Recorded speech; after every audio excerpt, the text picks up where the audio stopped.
Doctor प्रकाश आपल्या समोर पहा समोर इकडे सर या बाळाला लवकर आपल्याला आहे डॉक्टरांच्या समोर पहा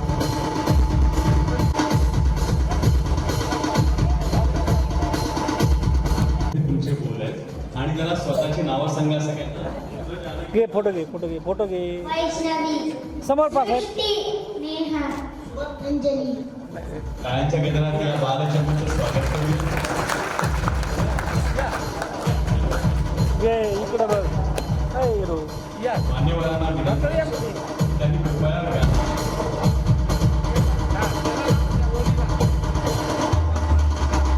घे फोटो घे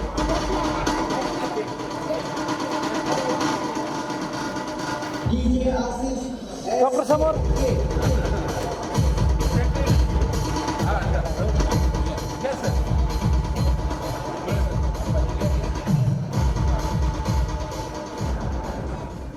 समोर समोर सर समोर इकडे पहा समोर पहा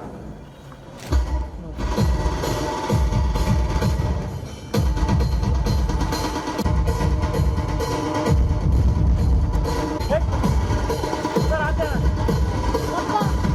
हां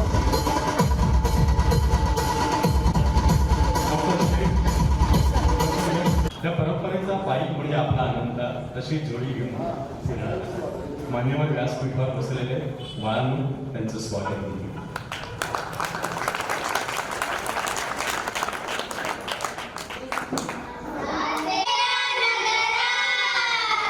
इतिहासाचे रंग उमलले आले नगरात स्वागतम सुस्वागतम महामानाचा गुजरात स्वागतम सुस्वागतम महामानाचा गुजरात 10 दिशांनी गुरुजन आले सभा मंडपी स्वागत झाले 10 दिशांनी गुरुजन आले सभा मंडपी स्वागत झाले पूर्ण नियोजित पूर्ण घडले पूर्ण नियोजित पूर्ण घडले सावरल्या नगरात स्वागतम सुस्वागतम महामानाचा गुजरात स्वागतम सुस्वागतम महामानाचा गुजरात नम्रतलेचे कोणी उपासत कोणी तपस्वी कोणी साधक नम्रतलेचे कोणी उपासत कोणी तपस्वी कोणी साधक शिल्पकार हो सारे कणकण शिल्पकार हो सारे कणकण जीवन या संबरात स्वागतम सुस्वागतम महामानाचा गुजरात स्वागतम सुस्वागतम महामानाचा गुजरात हा मानाचा गुजरात हा मानाचा गुजरात नमस्कार सगळ्यांना. आजच्या या महामानव बाबामुली संस्थेच्या वर्ष 7वे व्याख्यानमालेचे आयोजन या ठिकाणी करण्यात आलेलं आहे आणि हे पहिलं पुष्पगुच्छ आपल्यासाठी देण्यासाठी डॉक्टर यश वेलणकर हे प्रमुख पाहुणे म्हणून आपल्याला उपस्थित आहेत आज. त्यांचं मार्गदर्शन त्यांचा अभ्यास त्यांचं जीवनमान आणि ठरलेल्या विषयानुसार त्याचे योग्य मार्गदर्शन आपल्या श्रीगोंदेकरांसाठी होणार आहे. तर आजचे प्रमुख पाहुण्यांचं मी सर्वांच्या श्रीगोंदेकरांच्या वतीने त्यांचं स्वागत करतो. तसेच आजचे अध्यक्ष या संस्थेचे ट्रस्टी मार्गदर्शक प्रकाश शेठ ज्यांच्याबरोबर अनेक वर्ष मला काम करण्याचा योग आला. त्याचबरोबर आपल्या तालुक्याचे डॉक्टर खामकर. तसंच माझा डायरेक्ट परिचय नसला तर त्यांच्याबद्दल संबंधित श्रीगोंदेकरांना ज्या मागच्या कोविडच्या काळात असेल किंवा त्याच्या आधीपासून त्यांनी केलेले श्रम आणि त्यांचं योगदान सर्वसुद्धा आहे असे प्रमुख पाहुणे म्हणून आपल्याला या ठिकाणी लाभलेले आहेत. त्याचबरोबर माझ्या समोर बसलेले घनश्यामांना शैला, खरं तर त्यांच्याबद्दल सांगायचं, त्यांना अण्णांनी सांगितलं आता की स्टेजवर या, पण अण्णा म्हणते की मी ऐकायला आलेलो आहे.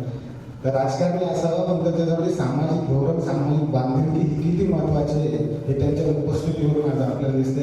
अण्णा तुमचे खूप खूप स्वागत आहे.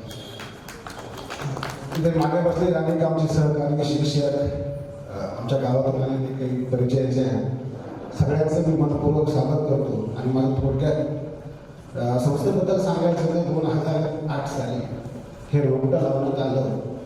आणि मला असं वाटतंय कुठंतरी अनेक लोक आम्हाला विचारतात की तुमच्या यशाचं अपयशाचं परिमाण काय आहे, तुम्ही कशा पद्धतीने काम करताय, तुमच्या कामाचे मोलमाप तुम्ही स्वतः कसं करताय. एक विश्वस्त म्हणून किंवा सहकारी म्हणून तर आम्ही त्यांना एकच गोष्ट सांगतो, साहेब एकच गोष्ट सांगतो. ती गोष्ट अशी आहे की आम्ही सांगतो आमच्या कामाचं मोजमाप आम्हाला करायचं नाही.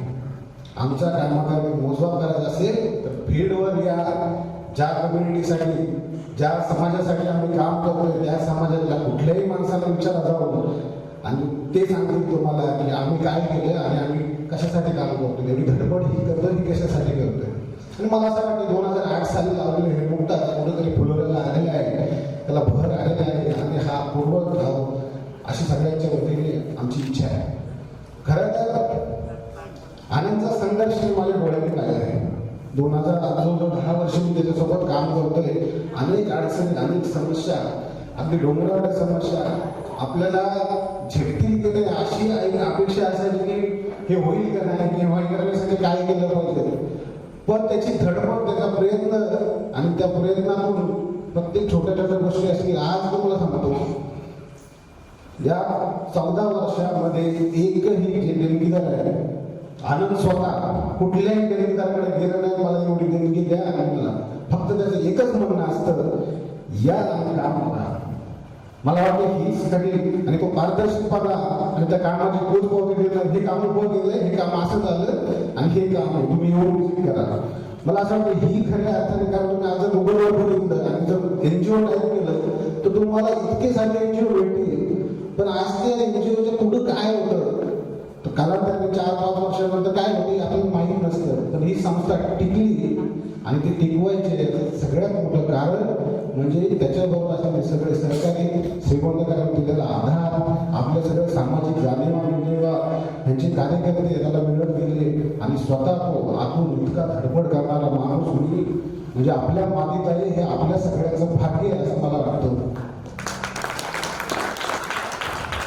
तर माझी एक साधी अपेक्षा आहे, माझी एक साधी अपेक्षा एवढी आहे की मी संघर्ष असू द्या, मेहनत असू द्या, त्याची आम्हाला सवय झालेली आहे, त्याच्यात आम्हाला काही वेगळं वाटत नाही. पण मला एक अशी अपेक्षा आहे भविष्य काळामध्ये पाहुण्यांच्या पद्धतीने सांगतो की आमची अपेक्षा अशी आहे की आम्हाला आमच्या संघर्षाला पूर्ण विराम नको आहे. आम्हाला आमची धडपड सतत चालू ठेवायची आणि याच्यासाठी तुमच्यासारख्या व्याख्यानाकडे आम्हाला प्रेरणा मिळो, तुमच्यासारख्या कार्यकर्त्यांकडून, तुमच्यासारख्या समाजामध्ये जे लोक काम करतात त्यांच्यासाठी आम्हाला प्रेरणा मिळो ही एक अपेक्षा व्यक्त करतो आणि माझी प्रस्तावित 2 शब्द थांबवतो. धन्यवाद.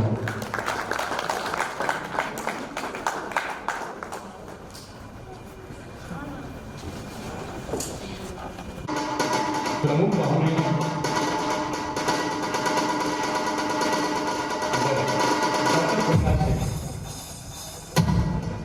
पहिल्या तारीख सुट्टी आहे. डॉक्टर यश त्यांचा सत्कार करताय आपले खामकर सर.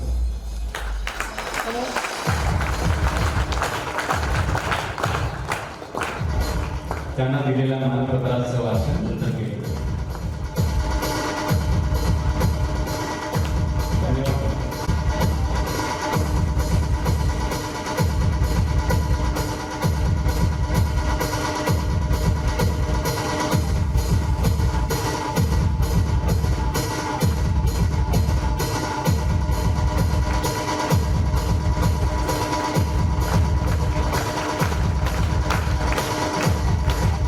कृपया आपण आता बसू नका.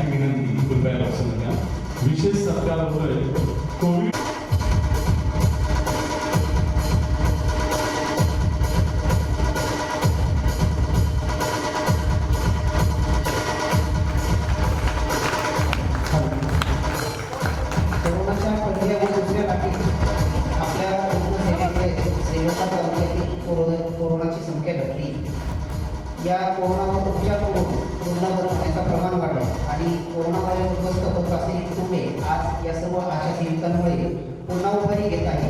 हे या सर्व आशा सेविकांच्या प्रयत्नामुळे शक्य झाले. या सर्व आशा सेविकांच्या सेवा कार्यात आणि मानवतेला सलाम.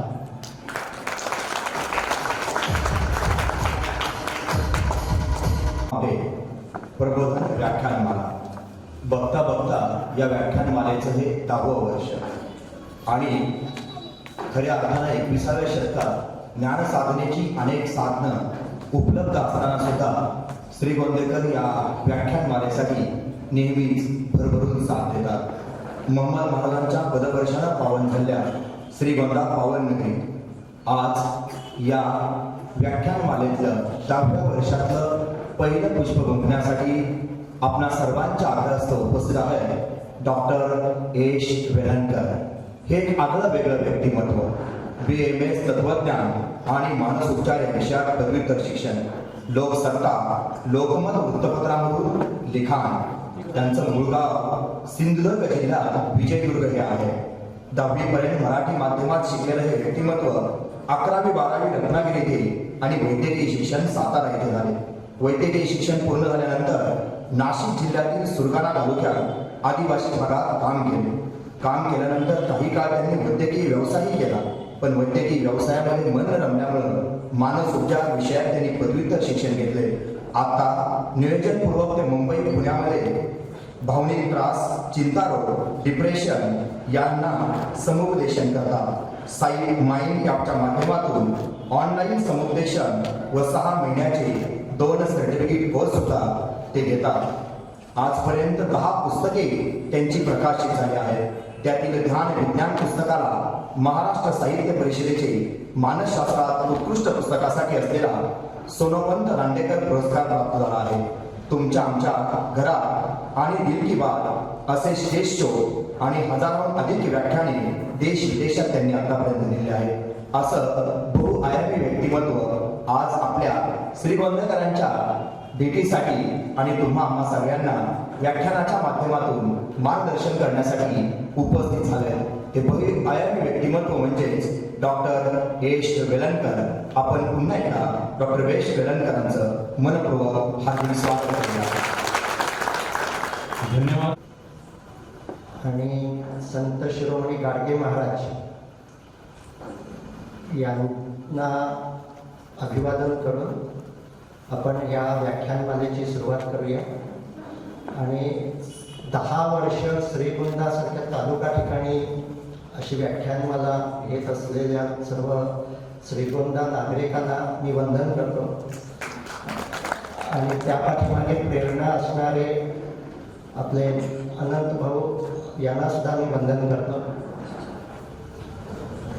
कारण म्हणजे इथे आता हे जे काम चाललं आहे हे खूप मोठं आहे, पण त्यामध्ये काही आश्चर्य नाही. कारण ही भूमीच पवित्र आहे. ज्या भूमीमध्ये तुकाराम महाराज मुद्दाम संतांना भेटायला येतात त्यापेक्षा अनेक वेगळी पवित्र भूमी कोणती असणार. आणि एका नगरीमध्ये म्हणजे आळंदी पुण्याला जवळ आहे, ती खूप प्रसिद्ध आहे. तिथे एक संजीवन समाधी आहे. मला वाटतं श्रीगोंदा हे एकमेव नगरी असेल की जिथे एकापेक्षा अधिक संजीवन समाधी आहेत. एकाच वेळी 4 महापुरुष ज्या नगरीत राहिले होते अशी श्रीगोंदा ही एकमेव नगरी आहे. आणि अशा नगरीत येऊन तुमच्याशी संवाद साधण्याचं भाग्य मला मिळालं, याबद्दल मी कृतज्ञता व्यक्त करतो. हे जसं इतिहासकारामध्ये या नगरीचं वैशिष्ट्य आहे, तसंच आपण केवळ इतिहासात रमत न राहता भविष्य घडवण्यासाठी सुद्धा या नगरीत प्रयत्न करतो आहोत. आणि म्हणून खरं म्हणजे आता असं म्हटलं जातं की या पुढचा जो खरा विकास हा तालुका ठिकाणीच होईल. आता शहरं ही अतिशय बकाल होत आहेत. मोठ्या ज्या शहरं आहेत ती संस्कृतीचं जे काही दर्शन असेल म्हणजे आता आत येताना ओवाळणं वगैरे हे आम्ही म्हणत आहेत. आणि या महाराष्ट्रातल्या सर्व तालुक्यांना श्रीगोंदा हे एक आदर्श तालुका आहे असं मी आता जिथे जाईन तिथे सांगेन. कारण ज्या ठिकाणी MPSC साठी स्पर्धा परीक्षांसाठी एकाच वेळी 30-40 तरुण तरुणी बसून अभ्यास करू शकतात अशी अभ्यासिका जिथे आहे आणि देऊ शकतो, हा विचार प्रतापराव गुर्जर करू शकले नाही. प्रतापराव गुर्जरांची कथा सुद्धा आपल्याला माहिती आहे. वेडात मराठे वीर दौडले साथ. त्यांच्या पराक्रमाचं कौतुक नक्कीच करायला हवं, पण त्या कवितेमध्ये सुद्धा वेडात हा शब्द आहे. आणि असं वेड जरी पवाडे गाण्यापुरतं योग्य असलं तरी ते वेड यशस्वी होत नाही. प्रतापराव गुर्जरांनी काय केलं, तुम्हाला ती गोष्ट माहिती असेल की शिवाजी महाराज त्यांच्यावर रागावले. प्रतापराव गुर्जरांनी एका खानाला पराभूत केलं होतं, पण त्याने माफी मागितली, सोडून द्या म्हणून सांगितलं आणि म्हणून प्रतापराव गुर्जरांनी त्याला सोडून दिलं. आणि शिवाजी महाराज त्यांच्यावर रागावले की तुम्ही का सोडून दिलं, आता तो पुन्हा मोठी सैन्य घेऊन आपल्या सर्व रयतेचं नुकसान करेल. आणि खरोखरच तसं घडलं. त्याबरोबर प्रतापरावांना खूप राग आला की आपल्याला जो माफी मागून गेलेला होता तो पुन्हा आपल्या रयतेवर अन्याय करायला चालून आलेला आहे. आणि हा राग आल्याबरोबर ते जे 7 जणच होते ते 7 जण घोड्यावर टांग मारून जिथे त्या बेहोल खानाचं सैन्य होतं त्याच्यावर तुटून पडले, पण ते लढाई नाही जिंकू शकले. कारण 7 जण हजारो जणांची लढाई नाही करू शकत. जे शिवाजी महाराजांकडे जे भान होतं म्हणजेच भावनिक बुद्धी होती, रागाच्या भरात येऊन जी कृती केली जाते ती कृती ज्यावेळी होते त्यावेळी त्याला भावनिक बुद्धी नसणं असं म्हणतात. आणि त्यामुळे आज आपल्याला त्या भावनिक बुद्धीचा विकास करताना आपल्या भावनांकडे लक्ष देणं हे खूप महत्वाची गोष्ट आहे. आपण आज भावनांकडे किती लक्ष देतो? भावना म्हणजे काय? राग, भीती, चिंता. जसं प्रतापराव गुर्जरांना राग आला, शिवाजी महाराजांनाही राग आला, पण त्या रागाचा उपयोग कसा करून घ्यायचा ही बुद्धी म्हणजे भावनिक बुद्धी. त्यामुळे भावनिक बुद्धी म्हणजे काय? बुद्धी म्हणजे आकलन शक्ती. काही जणांना संगीताची बुद्धी असते, म्हणजे त्यांना कानावर आवाज पडला की तो कोणता राग आहे हे बरोबर ओळखता येतं आणि त्यांना नवीन संगीतही निर्माण करता येतं. सो बुद्धीची व्याख्या अशी केली जाते, एखादी गोष्ट समजणं आणि त्यामध्ये बदल करणं म्हणजे बुद्धी. अशा बुद्धी वेगवेगळ्या क्षेत्रामध्ये वेगवेगळ्या असू शकतात. तसंच भावना समजणं आणि भावनांमध्ये बदल करता येणं म्हणजे भावनिक बुद्धी. आणि या भावना कुणाच्या समजणं? एकतर स्वतःच्या भावना समजणं, मला आता राग येतोय, मला आता वाईट वाटतं आहे हे समजणं आणि आवश्यक असेल त्यावेळी बदल करता येणं ही क्षमता. आणि दुसऱ्याच्याही भावना समजणं आणि त्यामध्ये बदल करता येणं ही क्षमता म्हणजे भावनिक बुद्धी. ही भावनिक बुद्धी ही विकसित करता येते. आपल्या मुलांना ही भावनिक बुद्धी विकसित करण्यासाठी आपण प्रयत्न करायला हवे, कारण भावनिक बुद्धीच यशासाठी आवश्यक असते. ही भावनिक बुद्धी गांधीजींकडे होती. आपल्या सर्वांना माहिती आहे की सत्याग्रहाचा जन्म आफ्रिकेमध्ये झाला. तुम्हाला ती गोष्ट माहिती असेल की आफ्रिकेमध्ये गांधीजी वकिलीसाठी तिथे राहिलेले होते आणि तिथे अशी वर्णद्वेष होता. तिथे आपल्यासारख्या माणसांना तिकीट घेतलेलं असून सुद्धा रेल्वेच्या ठराविक कंपार्टमेंटमध्ये प्रवेश नसायचा आणि गांधीजींना ते माहिती नव्हतं. गांधीजींना त्यातून एका प्लॅटफॉर्मवर स्टेशनवर टाकून दिलं गेलं की तू काळा माणूस, तू इथे कशाला. आता असं तिथे आधी भारतीय राहत होते, पण त्या सर्वांना त्यांनी ते मान्य केलेलं होतं. त्याचा राग त्यांना येत होता, तरी त्याविरुद्ध कसं झगडायचं हे त्यांना माहिती नव्हतं. गांधीजींकडे मात्र भावनिक बुद्धी होती. गांधीजींना राग आला, पण गांधीजी दगड उचलून स्टेशन फोडायला गेले नाही, जे आजकाल आपण करतो. मुंबईमध्ये जरा काही लोकल बंद झाल्या की सगळे तरुण दगड उचलतात आणि तिथलं स्टेशन फोडतात, ज्यामुळे लोकल पुन्हा अजून लेट होतात. गांधीजी जर तसं करायला गेले असते तर त्यांना तिथेच लगेच पोलिसांनी अटक केली असती की तिथे ते काहीतरी दंगल माजवत आहेत म्हणून. गांधीजी वकील होते, हुशार होते आणि त्यांची भावनिक बुद्धी विकसित होती. त्यांना जाणवलं की आपला अपमान झालेला आहे, या अपमानावर माझा सन्मान हा व्हायलाच हवा, परंतु असा दंगामस्ती करून होणार नाही. त्यांनी काय केलं, ते तिथेच बसले आणि त्यांनी असं सांगितलं की मला सन्मानानं पुन्हा जोपर्यंत रेल्वेत घेत नाही तोपर्यंत मी इथेच बसणार. मी काही खाणार नाही, काही पिणार नाही, इथून काही उठणारही नाही. आणि गांधीजींचं सामर्थ्य तिथे सुद्धा सामाजिक काम त्यांचं असं होतं की गांधीजी तिथे असे बसले आहेत म्हटल्यावर अनेक माणसं तिथे येऊन बसायला लागली आणि त्यातूनच सत्याग्रहाचा जन्म झाला. नंतर जे स्वातंत्र्यासाठी गांधीजींनी सत्याग्रह केला त्यामध्ये सुद्धा ही भावनिक बुद्धीच त्या पाठीमागे होती. त्यांच्या असं लक्षात आलं होतं की रागाच्या भरात कृती करून उपयोग नाही, परंतु काहीतरी कृती करायला हवी की ज्यामुळे आपल्याला जो राग आलेला आहे त्याचं मूळ कारण दूर होईल. राग का आलेला आहे? माझा अपमान झालेला आहे, माझ्याकडे तिकीट असून सुद्धा केवळ माझ्या कातडीच्या रंगानुसार मला बाहेर काढून टाकलेलं आहे आणि हे अमानवीय आहे. मला पुन्हा माझं तिकीट आहे त्या कंपार्टमेंटमध्ये घेतलं गेलं पाहिजे आणि ते घेतलं जाईपर्यंत ते तिथे बसून होते. आणि दक्षिण आफ्रिकेतल्या तिथल्या ज्या जे कोणी ते रेल्वे चालवणारे होते, पोलीस होते, या सर्वांना गांधीजींपुढे झुकावं लागलं आणि त्यांना सन्मानानं पुन्हा रेल्वेच्या त्याच कंपार्टमेंटमध्ये घ्यावं लागलं. हा भावनिक बुद्धीचा विजय आहे. मी मगाशी म्हटलं असतं तिथे त्यांनी दंगा केला असता तर त्यांना हे केलं गेलं नसतं. त्यांनी शांतपणे, आज जे आपण शब्द वापरतो गांधीगिरी, ते करून काय आपण इथे करू शकतो याचा विचार केला. आणि असा विचार करता येण्याची जी काही क्षमता आहे ही खूप भावना तीव्र असेल तर आपल्याला वापरताच येत नाही. ज्यावेळी रागाच्या भरात किंवा उदासीच्या भरात आज तरुण मुलं आत्महत्या करतात, आज हे अगदी छोट्या ग्रामीण भागापर्यंत सुद्धा पोचलेलं आहे. म्हणजे मी तुम्हाला आता गव्हर्नमेंटने प्रसिद्ध केलेली एक आकडेवारी सांगतो, कारण मी त्याच क्षेत्रात काम करतो म्हणून. आपलं 2020 साली कोरोनाला लॉकडाऊन झालं आणि त्या वर्षामध्ये म्हणजे एप्रिलपासून डिसेंबरपर्यंत भारतामध्ये किती मृत्यू कोरोनानं झाले याचा एक रिसर्च पब्लिश झाला आहे. आणि त्यामध्ये सगळ्याच मृत्यूंचा अभ्यास गव्हर्नमेंटनं आणि काही खाजगी संस्थांनी मिळून केलेला आहे. त्यामध्ये असं लक्षात आलेलं आहे की 1,47,000 मृत्यू हे केवळ कोरोनामुळे झाले. म्हणजे कोरोनाच्या मुळे असणाऱ्या इतर आजारांचा त्यात समावेश नाही. ज्यांच्या डेथ सर्टिफिकेटवर कोरोना असं आहे अशी भारतामध्ये 1,47,000 माणसं आहेत. आणि तुम्हाला आश्चर्य वाटेल, त्याच काळामध्ये आत्महत्या करून 1,52,000 माणसं भारतात मेली आहेत.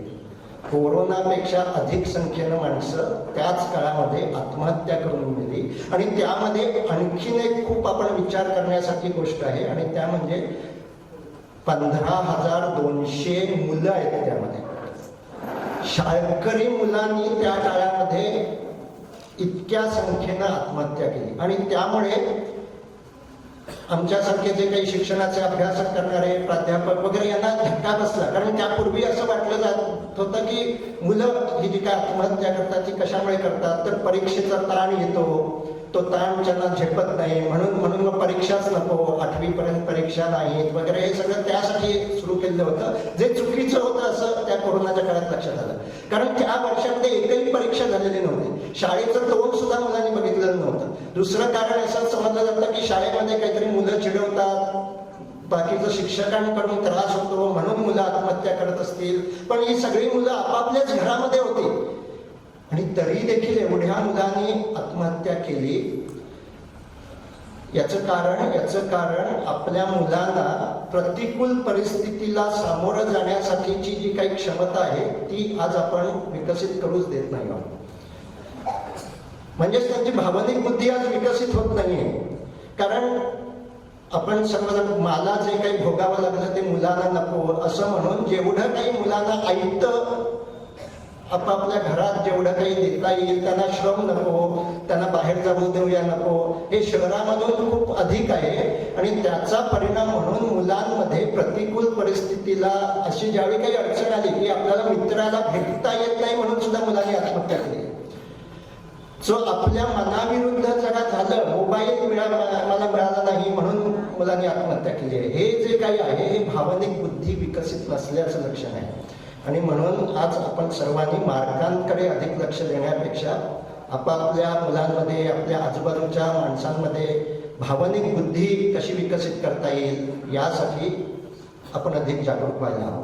भावनिक बुद्धी म्हणजे सुरुवातीला स्वतःच्या भावना आपल्याला ओळखता यायला हव्या. आणि आपल्याला दुसऱ्याच्या भावना सुद्धा ओळखता यायला हव्या. मग मुलांशी याबद्दल बोलायचं म्हणजे काय, तुम्ही कधी कोण याच्यातलं आहे बघ की मुलांशी असं गप्पा मारता की बाळ आज तुला शाळेत राग कधी आला बरं, असं तुम्ही विचारता का कोण? आपण कोणीच विचारत नाही. आपण अभ्यास काय केला, किती मार्क मिळाले हे विचारतो. भावनिक बुद्धी विकसित करण्यासाठी अशा भावनिक गप्पा मारायला हव्या की आपल्याला सुद्धा, मला सुद्धा आज यावेळी राग आला, यावेळी वाईट वाटलं, यावेळी भीती वाटली, हे आपण सुद्धा सांगायला हवं. कारण या सगळ्या नैसर्गिक आणि स्वाभाविक भावना आहेत. असं इथे कोणी आहे का की ज्यांना कधीच राग आलेला नाही? असं असेल तर ते शेख मोहम्मदांच्याच काहीतरी पंथातले ते साधना केलेले असे असू शकतात. सामान्य माणसाला आपल्या सर्वांना कधी ना कधी राग येतो, कधी ना कधी वाईट वाटतं, कधी ना कधी चिंता वाटते, कधी ना कधी भीती वाटते, कधी एकतरी उदासी येते. या सर्व भावना या अतिशय नैसर्गिक आणि स्वाभाविक आहेत, पण त्या आपण लपवून ठेवतो, त्याबद्दल बोलत नाही, एकमेकांशी सुद्धा ते सांगत नाही. बाहेर सांगताना आपण नेहमी मी कसा सतत आनंदी आणि यशस्वी आहे असंच सांगत असतो. बाहेर सांगताना असं सांगितलं तर ठीक आहे, पण स्वतःशी मात्र असं सांगू नये. स्वतःला तरी हे सांगावं की मला यावेळी राग आला होता, मला भीती वाटली होती, माझ्या मनात उदासी झाली होती. हे भावनिक बुद्धीचं पहिलं पाऊल आहे, ज्याला असं म्हटलं जातं की स्वतःच्या भावनेला नाव देता आलं पाहिजे. इंग्लिशमध्ये त्याला name it to tame it असं म्हणतात. मी माझ्या भावनेला ज्यावेळी नाव देतो त्याच वेळी त्या भावनेची ताकद कमी करतो. गांधीजींना हे तंत्र माहीत नसेल, पण गांधीजींना रागाची ताकद कमी करण्याचे तंत्र माहिती होतं, म्हणूनच त्यांनी दगड फेकले नाहीत. अन्यथा रागाच्या भरात आपण काय बोलतो, काय करतो याचं माणसाला भान नसतं. केवळ रागाच्याच भरात नाही, कोणत्याही भावनेच्या भरात आपण काय करतो याचं माणसाला भान नसतं. त्याला सैराट वागणं असं म्हणतात. आपण सैराट पिक्चर बघितलं असेल, त्या सैराट पिक्चर मध्ये ती दोघं जी 10वी मध्ये प्रेम आणि याड लागलंय, पुन्हा तिथे याड हा शब्द आहे, ते याड लागणं हे पिक्चर मध्ये पाहिलं आहे ठीक आहे, पण असं याड लागणं हे काही चांगली गोष्ट नाही. आणि त्यामुळे ज्यावेळी अशा पद्धतीच्या भावना मनात असतात त्यावेळी आपलं भविष्य काय, आपल्याला काय नक्की करायचंय, मी माझ्या पायावर उभं राहिले आहे का, राहिलो आहे का, असा काही विचार न करता 10, 15, 16 वर्षाची मुलं प्रेमात जे काही लग्न करतात हे सुद्धा सैराट वागणं आहे. हा सैराट शब्द हा नागराज मंजुळेंनी वापरला नाहीये, हा दासबोधात आलेला शब्द आहे. आणि दासबोधात सैराट वागण्याचं रामदासांनी अशी अनेक उदाहरणं दिली आहेत. सैराट वागणं म्हणजे भावनेच्या भरात कृती करणं, मी काय करतोय त्याचे काय परिणाम होतील याचा विचार न करता कृती करणं. आणि अशी कृती टाळणं म्हणजेच भावनिक बुद्धी विकसित करणं. ही कृती टाळायची असेल तर माझ्या सगळ्या भावनांना मी वेळोवेळी नाव द्यायला हवं. असं नाव ज्यावेळी देतो त्यावेळी मी भावनांची शक्ती कमी करतो, अन्यथा ती भावना माझा कधी ताबा घेते आणि माझ्याकडून जे काही करून घेते त्याच्यावर माझा ताबा राहत नाही, ती भावनाच आपल्याकडून कृती करून घेते. म्हणजे काय, उदाहरणार्थ आपल्या घरोघरात असा प्रसंग घडतो, एका पुरुष बाहेर काहीतरी गेलेला असतो, त्याचा अपमान होतो, त्याच्या मनाविरुद्ध त्याला वागावं लागतं, त्याला राग येतो, पण तो राग त्या समोरच्या गिराईकावर किंवा त्या व्यक्तीवर काढू शकत नाही. तो धुसफुसलेला असतो आणि घरात येऊन बायकोशी भांडतो, बायकोवर तो राग काढतो. मग बायको मुलाला एक धपाटा मारते आणि मुलगा बाहेर जाऊन कुत्र्याला दगड मारतो. आपल्याला ज्याचा राग येतो त्याच्यावरच आपण राग काढतो असं नाही, तो राग आपल्यामध्ये साठवून राहतो आणि तो दुसऱ्याच व्यक्तीवर काही वेळा काढला जातो, कारण आपल्याला राग आला आहे याचंच आपल्याला भान नसतं. आणि त्यामुळे मला राग आलेला आहे तो त्या व्यक्तीचा आहे, बायकोचा नाही, हे जर त्या पुरुषानं भान ठेवलं तर तो त्या व्यक्तीचा राग बायकोवर काढणार नाही. आणि त्यामुळे समजतं आपण सगळ्यांनी हे सुद्धा लक्षात घ्यायला हवं, ज्यावेळी समोरची कोणी व्यक्ती, मग आपली बायको असेल, नवरा असेल किंवा कोणी मित्र असेल, तो आपल्यावर रागानं बोलत असेल तर तो आपल्यावरच्याच रागामुळे बोलत असेल असं गृहीत धरू नका. त्याचा दुसऱ्यावरचा राग तो आपल्यावर काढत असू शकतो. त्यामुळे समस्त स्त्री वर्गाने हे लक्षात ठेवावं की नवरा येऊन जोरजोरात बोलायला लागला तर तो तुमच्यावरचाच राग काढतोय असं नाही, बाहेर त्याला राग आलेला असू शकतो आणि तो घरात येऊन तो काढत असू शकतो. याच्यावरचा उपाय म्हणजे भावनिक बुद्धी विकसित करायला हवी. आपण सर्वांनी आपापली भावनिक बुद्धी विकसित करायला हवी. यामध्ये जशी स्वतःची भावनिक बुद्धी विकसित करणं आहे म्हणजे स्वतःच्या भावना समजणं, तसंच दुसऱ्याच्या भावना समजणं. म्हणजे असा आपला नवरा घरी आलाय की तो रागावलेला आहे हे पत्नीच्या लक्षात यायला हवं, आणि हे सुद्धा भावनिक बुद्धीचा भाग आहे. दुसऱ्याच्या भावना सुद्धा आपण समजू शकतो. सगळे जे नेते मोठे होतात आपण असं म्हणतो की ते शिकलेले नाही तरी का मोठे झाले, कारण ते भावनिक बुद्धी त्यांना अधिक चांगली असते. समोरच्या नजर सगळे त्यांचे जे आजूबाजूला माणसं असतात त्यांची नस त्यांनी पकडलेली असते आणि त्यांच्या भावना त्यांना समजू शकत असतात. अशा ज्याला भावना समजू शकतात तोच नेता होतो, तोच लीडर होतो. त्यामुळे समोरच्या माणसाच्या भावना समजून घेणं हे सुद्धा भावनिक बुद्धीचा एक महत्वाचा भाग आहे. आणि त्यामुळे घरात ज्यावेळी आपलं मूल 10वी-12वीतलं वैतागलेलं असेल त्यावेळी ते लक्षात घ्यायला हवं की आज तू जरा वैतागलेला दिसतोय, काहीतरी शाळेत कॉलेजात काही झालं का, आणि असा वैताग असू शकतो. आणि त्यावेळी त्याला काही लेक्चर न देता त्याला थोडा मोकळा वेळ देणं हे एक महत्वाचा भाग असतं. कारण ज्यावेळी आपण वैतागलेलो असतो त्यावेळी लेक्चर ऐकलं तर तो वैताग पुन्हा अधिक वाढत जात असतो. तर भावनिक बुद्धीचा हा जो भाग आहे हा खूप महत्वाचा आहे. आणि हे भावनिक बुद्धी हा शब्द जरी आज आपण वापरत असलो तरी तो आपल्या इथल्या संस्कारांमुळे आपल्यामध्ये आधीपासूनच होता. आणि याचं उत्तम उदाहरण म्हणजे बहिणाबाई. मन वढाय वढाय हे जे काही त्यांची कविता आहे त्यामध्ये, आणि त्यांचं जे काही सगळ्या कवितांचे आपण जर त्यांचं मुद्दाम वाचन करायला हवं ते सगळं या भावनिक बुद्धीविषयीच आहे. आणि मला असं वाटतं की बहिणाबाई हे का करू शकल्या, एखादा पुरुष का करू शकला नाही, याचं कारण सुद्धा आज मेंदू विज्ञानाला समजलंय. म्हणजे आज 2000 सालानंतर मेंदू विज्ञान विकसित झालं, मी त्याचाच अभ्यास करतो आणि त्यामध्ये जे काही वेगवेगळ्या गोष्टी लक्षात येत आहेत त्या मी थोडक्यात सांगतो. बहिणाबाईंच्या मेंदूचा कोणी अभ्यास केलेला नसेल, पण आज अनेक स्त्रियांच्या मेंदूचा अभ्यास शास्त्रज्ञ करतायत. आणि त्यावर असं लक्षात येत आहे की स्त्री आणि पुरुष समानता तर असायलाच हवी, म्हणजे स्त्रीवर मुद्दाम अन्याय काही करता नये, पण समानता जरी असायला हवी तरी ती दोघेही सारखी नाही. त्यांची शरीरं तर वेगवेगळी आहेत हे आपण पाहतोच, त्यांचा मेंदू सुद्धा वेगवेगळा आहे. आणि त्यांच्या मेंदूमध्ये, स्त्रियांच्या मेंदूमध्ये दुसऱ्याच्या भावना समजून घेण्याची क्षमता ही अधिक आहे. पुरुषांच्या मेंदूमध्ये स्वतःच्या भावना समजून घेण्याची क्षमता अधिक आहे. आणि त्यामुळे जगभरामध्ये ज्यावेळी अनेक माणसांशी संबंध ठेवायचा येतो त्यामध्ये स्त्रिया अधिक चांगलं काम करू शकतात. आता आपण सत्कार केला, आशांचा सत्कार केला. या आशा स्त्रियाच का निवडल्या हो? कारण त्या माणसांमध्ये जाऊन अधिक चांगल्या पद्धतीचं काम करू शकतात, त्या दुसऱ्याच्या भावना ओळखू शकतात. आशाऐवजी समजा काही वेगळं नाव, शेखर नाव देऊन का पुरुषांना याचं ट्रेनिंग दिलं नाही, कारण पुरुष हे काम नीट चांगलं करू शकत नाही. पुरुष शक्तीचं काम अधिक चांगलं करू शकतात. स्त्रिया या दुसऱ्याच्या भावना समजून घेऊन त्या भावना बदलवण्याचं काम अधिक चांगलं करू शकतात, कारण त्यांच्या मेंदूमध्ये समोरच्या भावना समजून घेण्यासाठीची जी काही क्षमता आहे ती जन्मताच अधिक असते. त्याला बॉडी लँग्वेज समजणं असं म्हणतात, देहबोली समजून घेणं. आणि म्हणून बऱ्याच नवऱ्यांना असं वाटत असतं की ह्याला बायकोशी खोटं बोलून काय खरं नाही, तिला काही सांगितलं तरी आपण फसवतोय हे तिच्या लक्षात येतं. याचं कारण असं आहे की ती समोरच्या माणसाची जी काही चेहऱ्यावरचे हावभाव, त्याचं उभं राहण्याची स्टाईल, त्याच्या बोलण्याची पद्धत, यामध्ये जो काही सूक्ष्म फरक आहे हा सूक्ष्म फरक त्यांना अधिक चांगला समजतो. त्यांची 5ही ज्ञानेंद्रिय ही पुरुषांपेक्षा अधिक तल्लख आहे.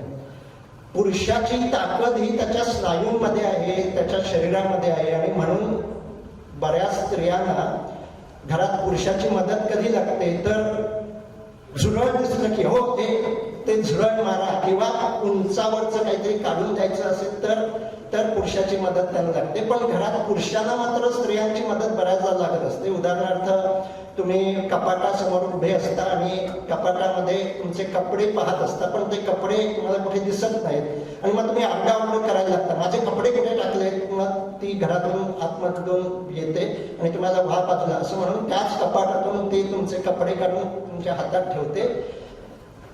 याचं कारण असं आहे की स्त्रीची जी काही बघण्याचा अँगल आहे ना हा सुद्धा पुरुषापेक्षा वेगळा आहे. पुरुष जो कपाटासमोर उभा असतो तो सुद्धा असा पाईप मधून बघितल्यासारखा असतो, म्हणजे त्याला समोरच फक्त असं दिसतं. पाईप जर आपण डोळ्याला लावला तर जसं दिसेल ना तसं पुरुषांचे डोळे असतात. यावर स्त्रियांचे डोळे हे असे असतात. ते समोर उभी राहिली की त्याला जो व्हिज्युअल अँगल म्हणतात हा नैसर्गिकरित्या स्त्रिया स्त्रियांचा अधिक असतो आणि त्यामुळे कपाटाच्या कडेला असणारी वस्तू सुद्धा त्यांना अधिक चांगली दिसते. हे मेंदू संशोधनात आता असं लक्षात येत आहे की, आणि हे असं का झालं, कारण आपले पूर्वज ज्यावेळी जंगलात राहत होते त्यावेळी जी काही वेगवेगळी कामं करत होते त्यानुसार आपला मेंदू विकसित झालेला आहे. पुरुष त्यावेळी काय काम करत होता, पुरुष शिकार करत होता आणि त्यामुळे एक सावध टिपायचं आणि त्याच्या पाठीमागे पळत सुटायचं.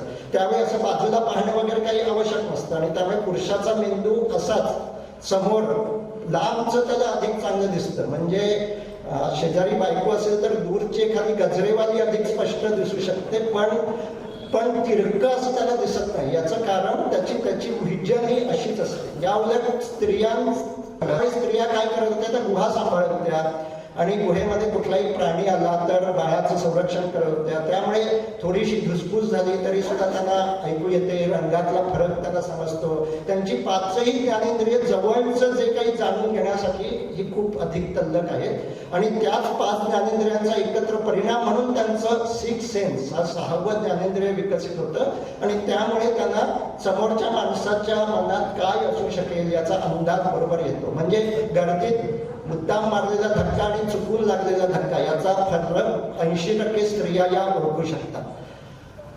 पण हे जसं त्यांच्यामध्ये हा जसा ज्ञानेंद्रियांचा फरक आहे तसंच भावनांचाही फरक आहे आणि त्यामध्ये मी मगाशी म्हटलं तसं स्त्रियांना स्वतःच्या भावनांवर हे भावनिक बुद्धी थोडी कमी असते आणि त्यामुळे अस्वस्थ झाल्यावर जगभरामध्ये सर्वाधिक आत्महत्येचा प्रयत्न या स्त्रियाच करतात. जगभरात हे संशोधन झालंय की आत्महत्येचा प्रयत्न कोण अधिक करतात तर स्त्रिया करतात, पण यशस्वी आत्महत्या मात्र पुरुषांच्या अधिक होतात. कारण स्त्रिया आत्महत्या करतात त्या भावनेच्या भरात करतात. काहीतरी सासू बोलली की रॉकेल ओतून घेतलं आणि गाडी पेटवून घेतली आणि मग चटके लागायला लागले की ती आरडाओरडा करते आणि मग तिला वाचवलं जातं. पुरुष आत्महत्या करतो ते सुद्धा प्लॅनिंग करून कसं नक्की मरायला होईल याचं सर्व त्याने नियोजन केलेलं असतं आणि अशा पद्धतीचं हे जे काही फरक आहे ते अगदी लहान मुलांमध्ये सुद्धा पाहायला मिळतात.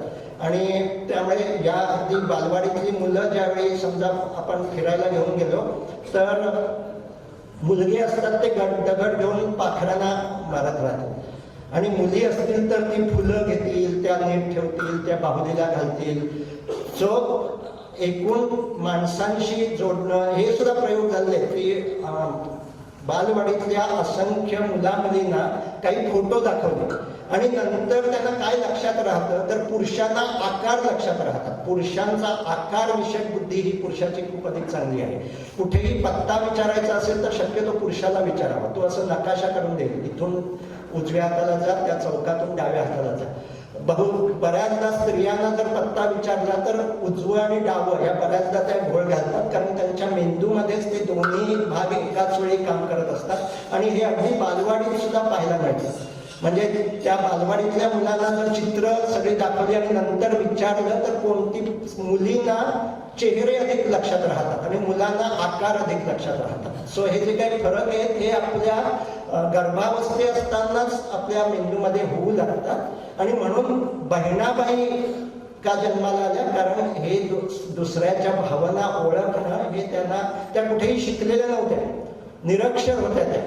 पण आपण सर्वांनी हे लक्षात घ्यायला हवं की सोपानदेव त्यांचे जे मुलगा होता त्यांना अशी त्यांची गोष्ट आहे की सोपानदेव एकदा सत्यवान सावित्रीचं काहीतरी धडा होता त्यांना आणि तो धडा त्यांनी येऊन घरी आईला सांगितलं आणि दुसऱ्या दिवशी आई त्या सत्यवान सावित्रीवर ओवी म्हणत होती आणि त्यावेळी सोपानदेवाला की आपली आई काहीतरी वेगळं आहे तिच्याकडे आणि त्यामुळे सोपानदेवाने नंतर आई जी काही गाणी म्हणायची ती गाणी लिहून ठेवली. ते सुद्धा आपण लक्षात घेण्यासारखं आहे. नंतर त्यांना सोपानदेव मोठे झाले, कवी झाले आणि मग त्यांना ती जुनी आईची कविता लिहिलेली गाणीची वही मिळाली. जळगाव जिल्ह्यातल्या एका छोट्या गावातल्या कुटुंब आहे हे आसोदा गावचं आणि मग सोपानदेवाने ती वही घेऊन अनेक जसे आपल्या गावात जिल्ह्यात असं दाखवायला सुरुवात केली की हे आपण छापूया का.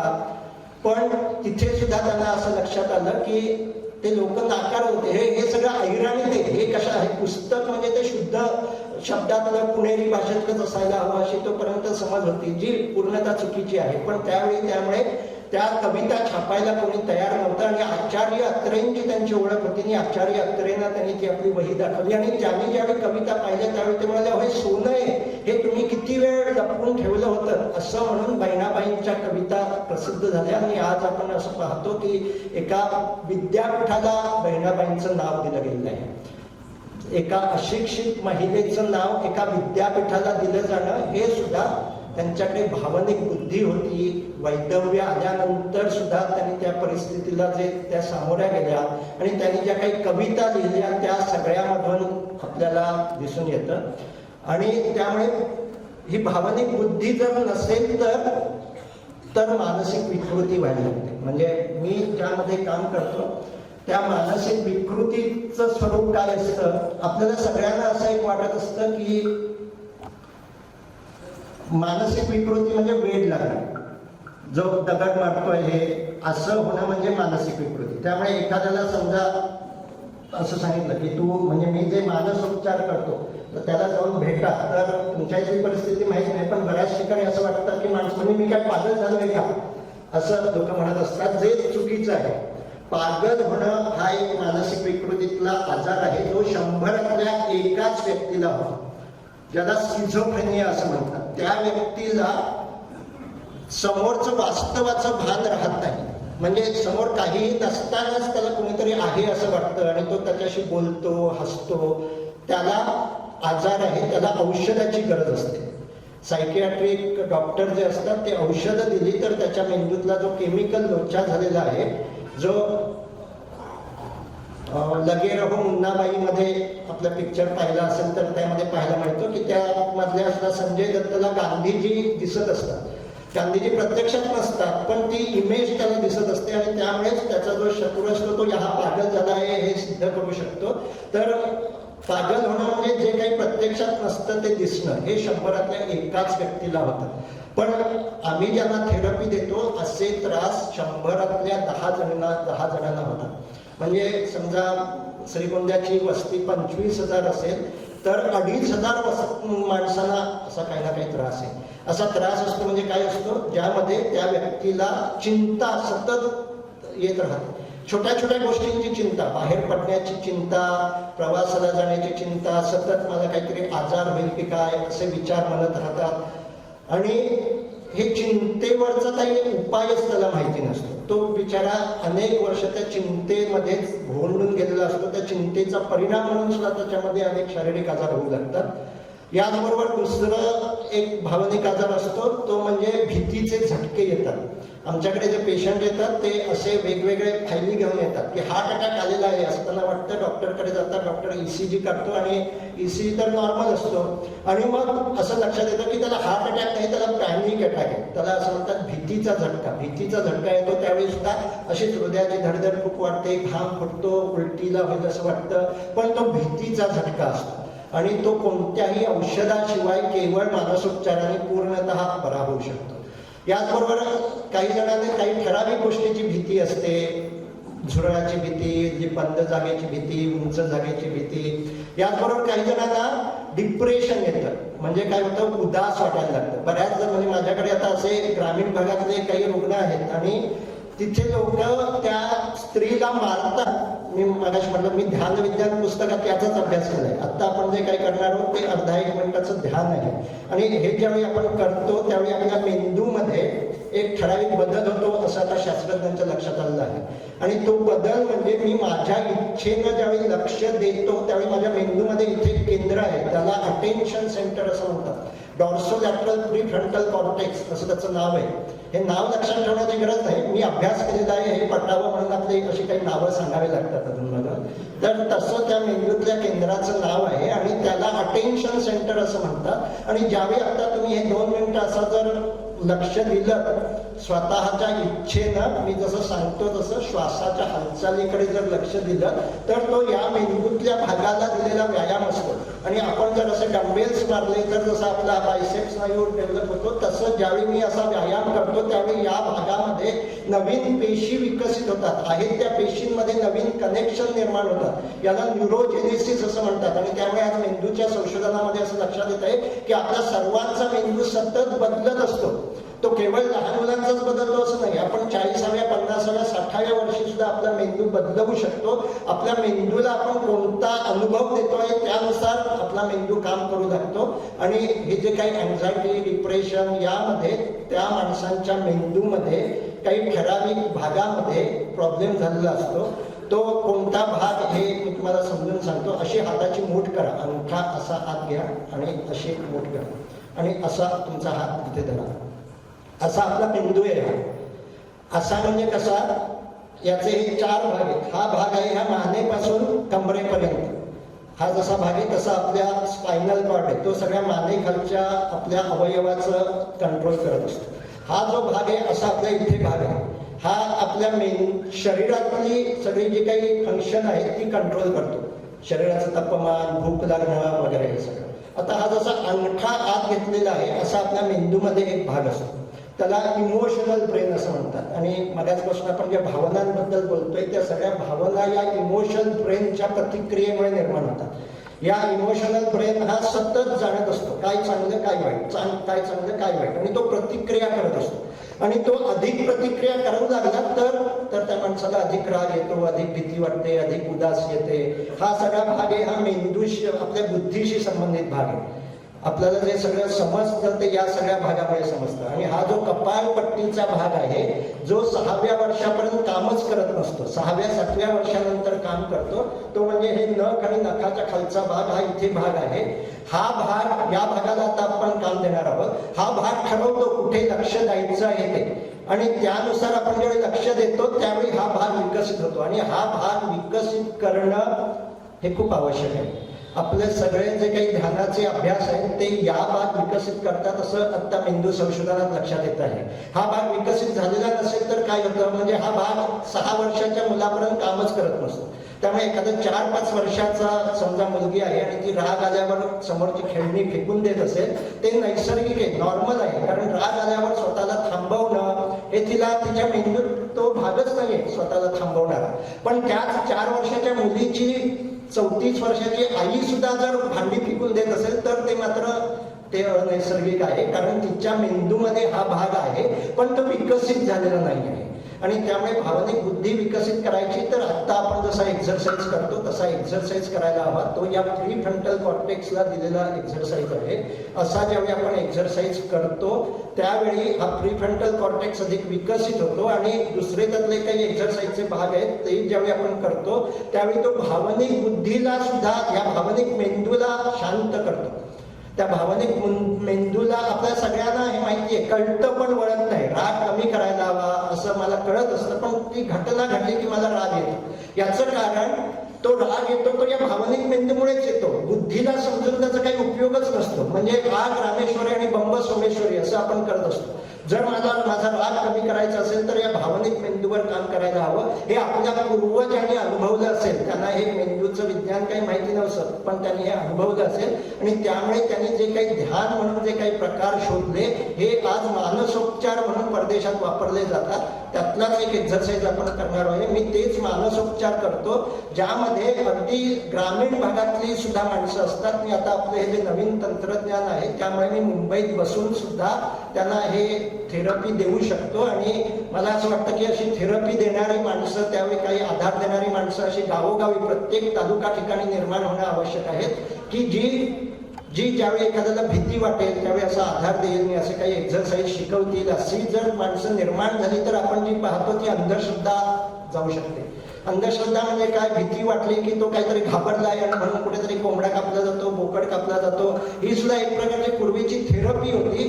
पण त्या थेरपीमध्ये अनेक आता दुष्परिणाम होत असतात. त्यामुळे ती थेरपी बाजूला करून आपल्याच पूर्वजांनी शोधलेली ही ध्यानाची थेरपी आपण पुन्हा वापरू शकतो, पुनरुज्जीवित करू शकतो. आपण जर वापरले नाही तर आजच परदेशात ते तज्ज्ञ आहेत की जे येऊन आपल्याला हे शिकवणार आहेत. मी अशा परदेशी तज्ज्ञाकडूनच ध्यान शिकलो आणि माझ्या लक्षात आलं की हे आमच्या आयुर्वेदात सुद्धा सांगितलेलं आहे, आपल्या परंपरेमध्ये सांगितलेलं आहे. आणि त्यामुळे ध्यानाबद्दलचे सगळे जे काही गूढ किंवा हे केवळ देवाच्या मागे लागणं असं काही नसून हे आपल्या मेंदूला दिलेलं ट्रेनिंग आहे. आणि इथे आपण जे काही महात्मे होऊन गेले. त्या महात्म्याने जी काही साधना पूर्वी केलेली होती त्या साधनेचा परिणाम म्हणून काय मेंदूत होतं हे सुद्धा आज परदेशातल्या शास्त्रज्ञांनी आज समजलं आहे. म्हणजे आपल्या इथल्या शेख महम्मदांच्या मेंदूमध्ये काय झालेलं असू शकतं हे आज मेंदू विज्ञान सांगू शकतं. आणि पुढल्या काही काळामध्ये एखादा बाबा भोंदू आहे की खरा आहे हे मेंदूचं स्कॅनिंग करून समजू शकेल. अर्थात त्या बाबाने परवानगी दिली तर. अशी आज मेंदू विज्ञानाने इतकी प्रगती केलेली आहे. पण ते सगळं आपण बाजूला ठेवून आपण आपल्या प्री फ्रंटल कॉर्टेक्सला रोज थोडा वेळ तरी एक्झरसाईज द्यायला हवा. आणि तो एक्झरसाईज आत्ता आपण 2 मिनिटं देऊया. तो एक्झरसाईज म्हणजे स्वतः ठरवायचं की मी लक्ष कुठे देणार आहे. ज्यावेळी मी असं ठरवतो त्यावेळी या भागाला काम करतो. अन्यथा आपलं लक्ष सतत जात असतं, बाहेरच्या आवाजाकडे जातं, कुठेतरी खाज उठते तिथे जातं. त्यावेळी हा सगळा बाकीचा भाग काम करत असतो. ह्या भागाला काम करायचं म्हणजे मी ठरवायचं मी आता यांच्याकडे लक्ष देणार आहे किंवा श्वासाकडे लक्ष देणार आहे. आणि असं ज्यावेळी आपण लक्ष देतो आणि काही काळ ते लक्ष तसंच ठेवतो त्यावेळी माझ्या या प्रीफ्रंटल कॉर्टेक्सला मी एक्झरसाईज देत असतो. तर मी सर्वांना अशी विनंती करतो की आहे तिथेच ताट निश्चित बसा. मुलांनी सुद्धा तिथेच ताट बसा. हे एक्झरसाईज जर तुम्ही केला हा मेंदूचा एक्झरसाईज आहे त्यामुळे तुमची एकाग्रता खूप अधिक चांगली वाढू शकते. एक हात छातीवर ठेवायचा, दुसरा हात पोटावर ठेवायचा आणि डोळे बंद करायचे. कारण आता आपल्याला बाहेर लक्ष द्यायचं नाहीये, आपल्याला आपल्या छाती पोटाकडे लक्ष द्यायचं आहे. डोळे बंद करायचे आणि छातीवर तुम्ही हात ठेवला आहे तो हाताचा स्पर्श समजतोय का त्याकडे लक्ष द्यायचं.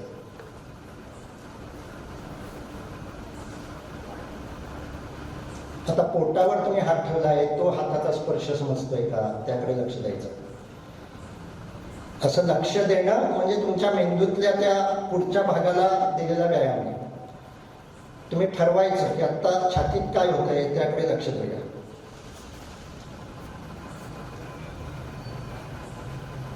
आता छाती पोटावर तुम्ही लक्ष देत आहात आणि तुमच्या असं लक्षात येईल की तुमचा दोन्ही हात आणि छाती पोट हे हलतंय, ते श्वासामुळे हलतंय.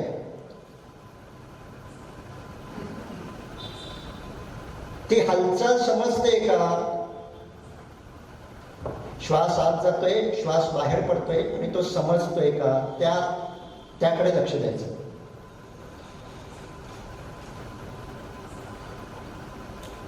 आणि तो जर समजत असेल तर आता पुढचे 30 सेकंद श्वास मोजायचे. मी 30 सेकंद मोजणार आहे, तुम्ही तुमचे श्वास मोजायचे. श्वास आत गेला आणि बाहेर पडला की मोजायचं 1. पुन्हा श्वास आत गेला आणि बाहेर पडला की मोजायचं 2. मी स्टार्ट मोजा असं म्हटलं की मोजायला सुरुवात करायची. श्वास समजतोय, मनात विचार येतील, ज्यावेळी लक्षात येईल आपलं मन विचारात आहे त्यावेळी ते पुन्हा पुन्हा छातीपोटावर लक्ष द्यायचं आणि श्वासाकडे लक्ष द्यायचं. विचार येताच नाहीये असा विचार करायचा नाही. श्वास समजतो आहे, श्वासाची हालचाल समजते आहे आणि आता श्वास मोजायला सुरुवात करा.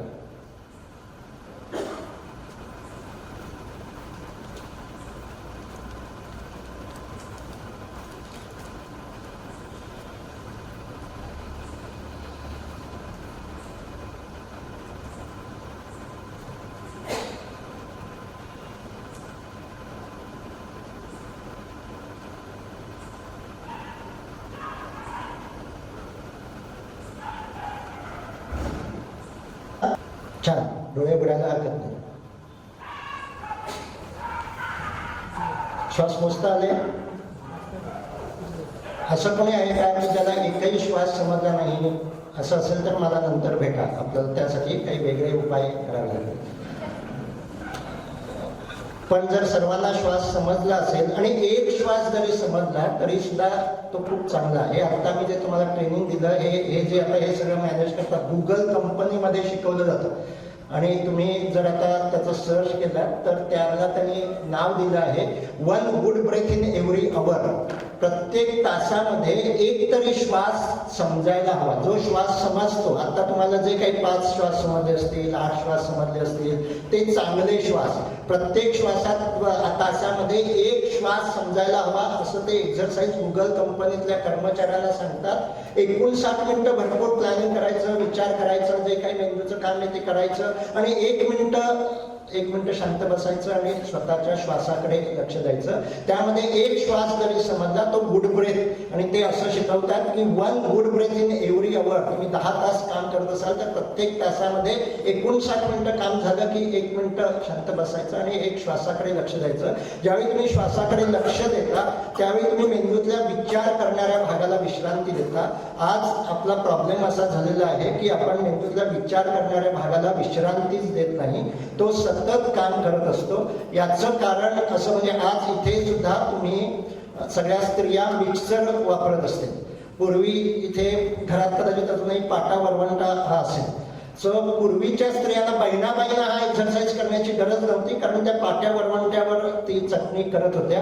आणि ज्यावेळी ती हाताची हालचाल करायला लागते आणि त्यावेळी लक्ष वर्तमान क्षणातच द्यायला लागतं, त्या हातांच्या हालचालीकडे लक्ष द्यायला लागतं, त्यावेळी त्यांच्या मेंदूतल्या विचार करणाऱ्या भागाला विश्रांती मिळत होती आणि त्यामुळे त्यांची भावनिक बुद्धी विकसित होती आणि त्यांना असं काव्य स्फुरत होतं. आज माझी बायको किंवा माझी मुलगी किंवा तुम्ही सर्वजण मिक्सरचं बटन सुरू करता, मिक्सर चटणी करतो आणि तुम्ही विचार करत राहता. आणि ते जे काही विचार करत राहणं आहे ते त्रासदायक असतं. त्यामुळे आत्ता जे मी म्हटलंय हे 10% आजार हे अधिक वाढत आहेत. मग तेच विचार हे नेहमी चिंतेचे, उदासीचे, पूर्वी काय घडलंय त्याचे, हे सगळे विचार आपण करत राहतो, ज्यामुळे तो भाग अधिक पुन्हा काम करायला लागतो आणि हे सगळे इमोशनल डिसऑर्डर वाढतात. ते जर वाढले असतील माझ्याशी संपर्क करा. ते वाढू नये अशी इच्छा असेल तर आता मिक्सर सुरू केला की श्वासावर लक्ष द्यायचं. मिक्सर चटणी करेल, आपण श्वास पाहायचा. 1 मिनिटामध्ये 2 श्वास जरी समजले तरी सुद्धा ते पुरेसं आहे. आपण सुद्धा सगळ्या पुरुषांनी सुद्धा अधूनमधून आपलं जे काही करतो आहे ते बाजूला ठेवून आपल्या श्वासाकडे लक्ष द्यायला हवं. कारण आज सुद्धा आपण शरीराकडे लक्ष देणं खूप कमी, म्हणजे कुंभार पूर्वी मडकं करत होता त्यावेळी त्याला तिथे लक्ष देणं आवश्यकच होतं. आज आपण अधिकाधिक कामं ही सगळी डोक्याचीच करत असतो आणि त्यामुळे स्वतःच्या शरीराकडे लक्ष देत नाही. आपल्याला जर मानसिक स्वास्थ्य टिकवायचं असेल तर असं अधूनमधून स्वतःच्या शरीराकडे लक्ष द्यायला हवं आणि स्वतःचा श्वास हा पाहायला हवा. श्रीगोंद्यामध्ये अधिकाधिक माणसं अशा पद्धतीनं हा गुड ब्रेथ अनुभवायला लागतील अशी प्रार्थना शेख मोहम्मदांच्या चरणी आणि सर्व संतांच्या चरणी करून मी थांबवतो. धन्यवाद. ही आता संधी आहे की मनात आहे ते विचारून टाकायचं. ते आपण विचारलं तर काय म्हणतील लोक, याला एवढं सुद्धा माहीत नाही का, ही सुद्धा सगळी एक भावना आहे. त्या भावनेला महत्त्व द्यायचं नाही. आणि जर काही मी सांगितलं असेल ते काही पटलं नसेल, तुम्ही त्यापेक्षा काहीतरी वेगळं वाचलेलं असेल, ऐकलेलं असेल किंवा दुसरा काहीतरी तुमच्या मनात विचार असेल तर तो अवश्य विचारा. धन्यवाद सर, आपण अतिशय सुंदर असं विवेचन आपल्या भाषणात केलं. माझा एक प्रश्न असा आहे की आपण मनाची एक छानशी प्रक्रिया केली, पण विपश्यना आणि हे याच्यामध्ये काही फरक आहे का? कारण का विपश्यना ही सुद्धा बऱ्याच वर्षी त्याच्या साधन चालत आहे. आपल्याला जे कोणी विपश्यना केली, तुम्ही विपश्यना केलेली आहे, विपश्यना कोणी केलेली आहे? छान. हे सगळं जे काही संशोधन व्हायला लागलं हे अमेरिकेमध्ये विपश्यना सदृश्यच एक ध्यान वर्ग, आत्ता त्यांचा मृत्यू झाला, थिष्ठान नहा असं त्यांचं, ते थायलंडचे भिक्षू होते आणि ते अमेरिकेमध्ये हे बुद्धाच्या फिलॉसॉफीवर आधारित अशी ध्यान शिबिरं घ्यायचे. ते एक ध्यान शिबिर एका डॉक्टरने तिथे अटेंड केलं आणि त्याने तिथे आपल्या पेशंटसाठी अशा पद्धतीचे प्रोग्राम 1977 साली सुरू केले, ज्याला त्यांनी नाव दिलं माइंडफुलनेस बेस्ड स्ट्रेस रिडक्शन. आणि त्यामध्ये जी काही विपश्यनेमध्ये आपण अन्य फिलॉसॉफी बुद्धाची वगैरे ऐकतो ते न करता फक्त हे टेक्निक अशा पद्धतीनं आणि या पद्धतीचं वेगवेगळी तंत्र, म्हणजे विचाराकडे लक्ष द्यायचं, विचारांना सुद्धा प्रतिक्रिया करायची नाही. प्रत्येक वेळी अस्वस्थ करणारा विचार मनात आला की तो शरीरावर आपला परिणाम करत असतो. विपश्यना केलेल्या सर्वांनी हा अनुभव अवश्य घ्यावा की केवळ 1 तासाची विपश्यना न करता दिवसभरामध्ये ज्यावेळी आपलं मन अस्वस्थ होतं त्यावेळी देखील शरीराकडे लक्ष द्यायचं आणि त्यावेळी शरीरात काय जाणवत आहे त्याचा स्वीकार करायचा. असं टेक्निक त्याने तिथे सुरू केलं आणि त्याच्यावर नंतर खूप संशोधन व्हायला लागलं. त्यामुळे हे विपश्यना सदृश्यच टेक्निक आहे. तुम्हाला ते आठवलं यासाठी अभिनंदन तुमचं. फक्त ते आपण रोज म्हणजे आज बऱ्याचदा असं दिसतं की आमच्या सरांचं सांगतो विपश्यना शिबिर केलेलं आहे, पण त्यांना मी विचारलं रोज सराव करता का?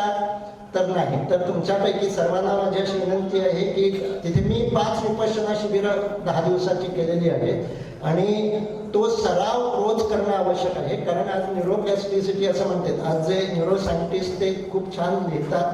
त्यातलं एकाने असं लिहिलं आहे की व्हाय बुद्धा वॉज मेडिटेटिंग. आपण असं म्हणतो की बुद्ध निर्वाण केलं होतं, तरी आपण सर्व ज्या काही इमेज पाहतो तो ध्यानावस्थेत बसलेल्या आपल्याला दिसतात. म्हणजे नंतर सुद्धा बुद्ध ध्यान करत होता. का ध्यान करत होता? कारण त्याने ध्यान केलं नसतं तर पुन्हा त्याच्या मेंदूत बदल होऊन तो आपल्या सामान्य माणसाच्या पातळीवर आला असता. आणि त्यामुळे केवळ विपश्यनेची शिबिरं करून पुरेसं नाही, तिथे आपल्याला काय करायला हवं ते समजतं, त्याचं रोज सराव करायला हवा. आणि समजा गोयंका गुरुजी असं सांगतात की रोज 1-1 तास 2 वेळा सराव करा. एवढा वेळ आपल्याला मिळत नाही आणि त्यामुळे ते थांबतं.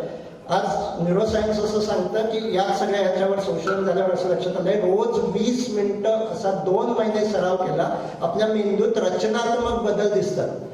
म्हणजे केवळ स्टेट चेंज नाही, केवळ छान वाटतं असं नाही. मी मगाशी जे सांगितलं, हा भावनिक मेंदू हा हायपर सेन्सिटिव्ह झालेला असतो, अँझायटी, डिप्रेशन असं असेल तर. आणि तिथे काही स्ट्रक्चरल चेंजेस म्हणजे रचनात्मक बदल दिसत असतात. एखाद्या माणसानं रोज 20 मिनिटं असं 2 महिने जर ध्यानाचा सराव केला तर ते रचनात्मक बदल पुन्हा दिसतात आणि तो भाग पुन्हा नॉर्मल झालेला असतो. आणि त्यामुळे हे विपश्यना सदृश्यच तंत्र आहे. फक्त ते आम्ही थोड्या विपश्यना हा खूप हाय डोस आहे. 10 दिवस रोज 10 तास सराव. आम्ही ज्यावेळी हे ऑडिओ देतो त्यावेळी रोज 10 मिनिटं ऑडिओ ऐकून सराव करा असं सुचवतो. कारण असंही अँझायटी, डिप्रेशन असेल तर त्याने विपश्यना केली तर अनेकांना सहन होत नाही, ते पडून जातात किंवा त्रास वाढतात. त्यामुळे तेच औषध आम्ही छोट्या छोट्या डोसमध्ये देतो. त्यामुळे विपश्यना सदृश्यच तंत्र आहे. फक्त विपश्यनेमध्ये चित्तानुपश्यना नसते, ती सुद्धा आम्ही शिकवतो. म्हणजे मनात येणारे विचार, तुम्ही जर कोणी जे कृष्णमूर्तींची पुस्तकं जर वाचलेली असतील तर जे कृष्णमूर्ती प्लस विपश्यना म्हणजे आमची माइंडफुलनेस थेरपी. जे कृष्णमूर्ती हे मनात येणाऱ्या विचारांकडे साक्षी होऊन कसं पाहायचं हेच आयुष्यभर सांगत होते. सो हे विपश्यना सदृश्यच तंत्र आहे. धन्यवाद.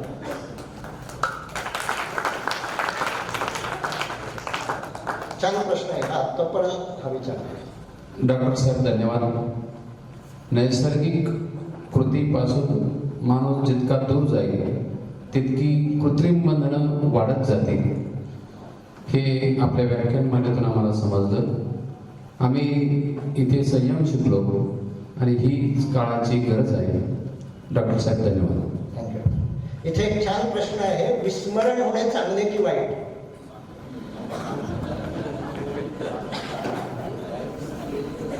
तर कशाचं विस्मरण होत आहे त्यावर ते अवलंबून आहे.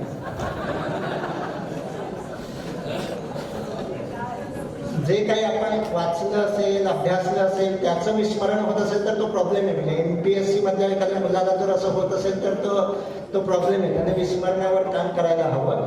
पण 2 वर्षापूर्वी काहीतरी त्याने माझा अपमान केलेला आहे आणि तो अपमानच जर मी पुन्हा पुन्हा स्मरण करत असेल तर ते विस्मरण जेवढं होईल तेवढं चांगलं.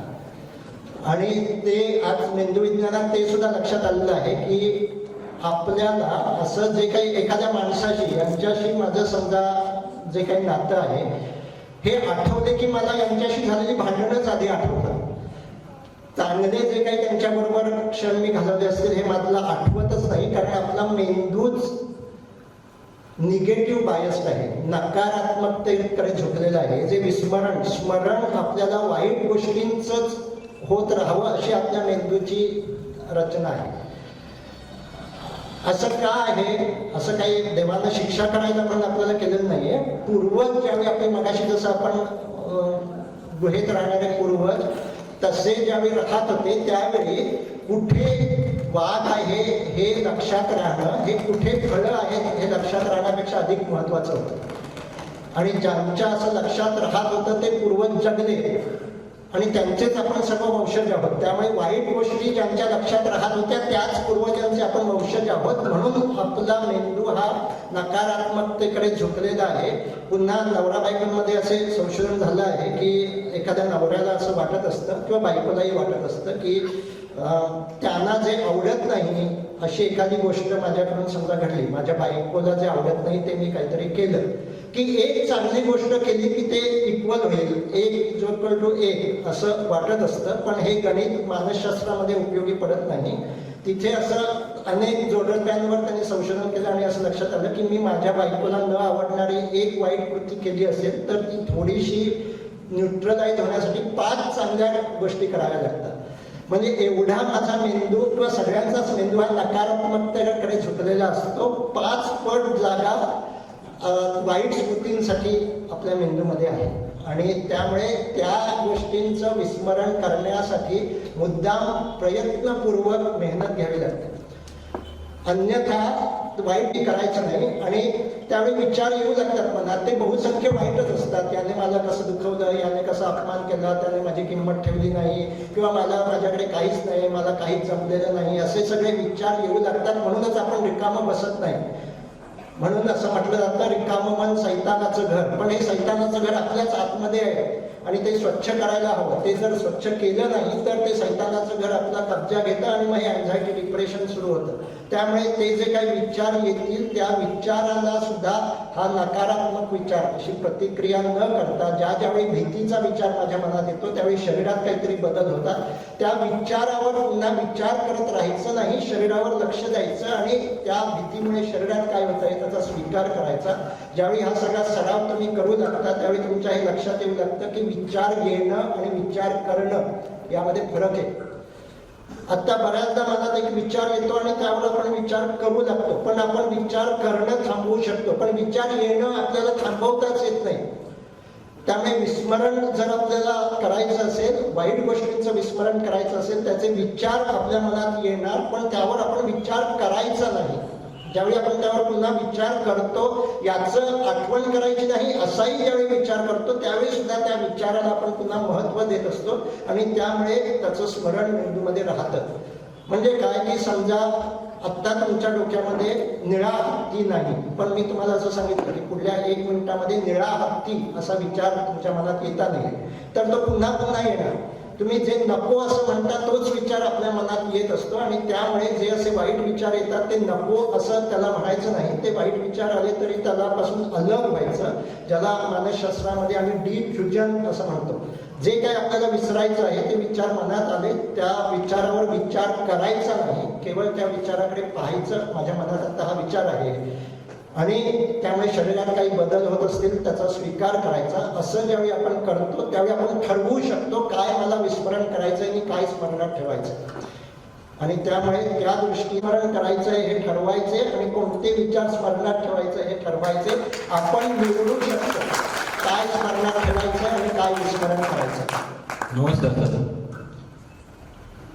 आपण विचार व्यक्त करताना म्हणजे भावनिक मेंदूच्या 2 पद्धती सांगितल्या. स्त्रियांचा भावनिक मेंदू आणि पुरुषांचा भावनिक मेंदू. पुरुषांचा भावनिक मेंदू हा सरळ मार्गी असं सांगितलं, संकुचित थोडासा त्या तुलनेत स्त्रियांचा व्यापक आहे.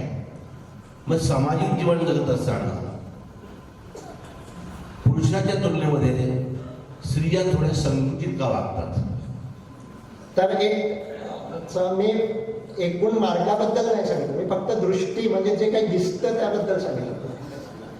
स्त्रियांचा पुरुषांचा जो संकुचित हा दृष्टीचा कोण संकुचित आहे, त्यांचा एकूण जीवनाकडे बघण्याचा हा संकुचित आहे असं नाही.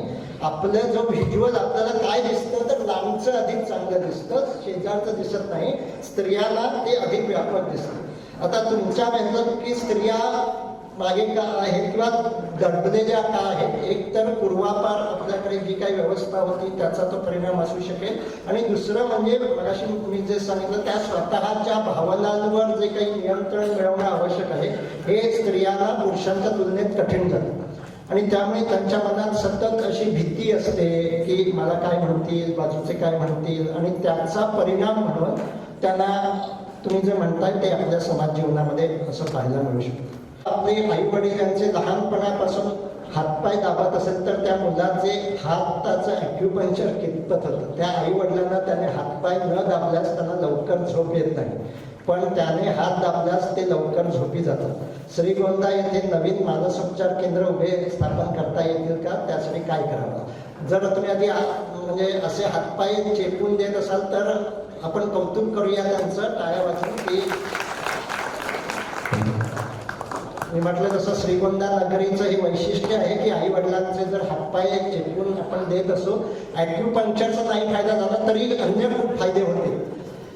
आणि ते म्हणजे आपले एक नातं, आपलं संबंध आपल्या आईबाबांशी जे अधिक जुळले जातील हे खूप महत्त्वाचे असतील. आणि त्यामुळे तो ॲक्युपंक्चरचे फायदे होतीलच, जे काही होतील ते. तो विचार न करता हातपाय तुम्ही आईवडील असतील तर चेपून घ्या आणि मुलगा असेल तर चेपून द्या. आणि त्याचबरोबर मुलांना सुद्धा म्हणजे हे दोघांनी आपण सुद्धा मुलासाठी, मुलं मोठी झाल्यावर त्यांची काही गुण समजून घेऊन त्यांचं कौतुक करणं, हे जसं म्हणजे सेवा फक्त मुलांनाच आईवडिलाची करायला हवी असं नाही, ती करायलाच हवी. पण त्याचबरोबर आईवडिलांनी सुद्धा मुलाला हे भान अधिक द्यायला हवं की तू आता स्वतंत्र झालेला आहेस, इंडिपेंडंट झालेला आहेस. आपल्यामध्ये ते थोडं कमी दिसतं की आईवडील म्हणजे असं पाहायला मिळतं की नातवाला कोणत्या शाळेत घालायचं हे सुद्धा आजी आजोबा ठरवतात. खरं म्हणजे ते आता त्या मुलाच्या आईवडिलांनी ठरवणं हे आवश्यक आहे. आणि त्यामुळे त्या मुलामध्ये ते स्वतः निर्णय घेण्याची क्षमता विकसित होणं हे देखील आवश्यक आहे. नमस्ते, मी प्राथमिक शिक्षक म्हणून काम करतो. पाठीमागच्या कोरोनाच्या कालावधीमध्ये 1-1.5 वर्ष आमच्या शाळा बंद होत्या. त्यावेळेस आम्ही शाळा बंद पण शिक्षण चालू या योजनेत मुलांना म्हणजे पालकांना आग्रह करून मुलांच्या हाती मोबाईल घ्यायला लावला. ते गुगल मीट असेल त्या सगळ्या ऑनलाईन पद्धतीने आम्ही शिक्षण त्यावेळेस दिलं. पण आता पुन्हा ज्यावेळेस शाळा चालू झाल्या आहेत अक्षरशः पालकांच्या तक्रारी येत आहेत आणि आम्हाला सुद्धा त्याचे तोटे आता लक्षात यायला लागले. तर मुलांच्या भावना, तो भावनिक विकास जो आपण शिक्षणशास्त्र पदविका आपण ज्यावेळेस घ्यायचो त्यावेळेस हे शिकलेलो. मला वाटतं त्याच्याविषयी जर तुम्ही थोडंसं मार्गदर्शन केलं तर निश्चित बरोबर. धन्यवाद.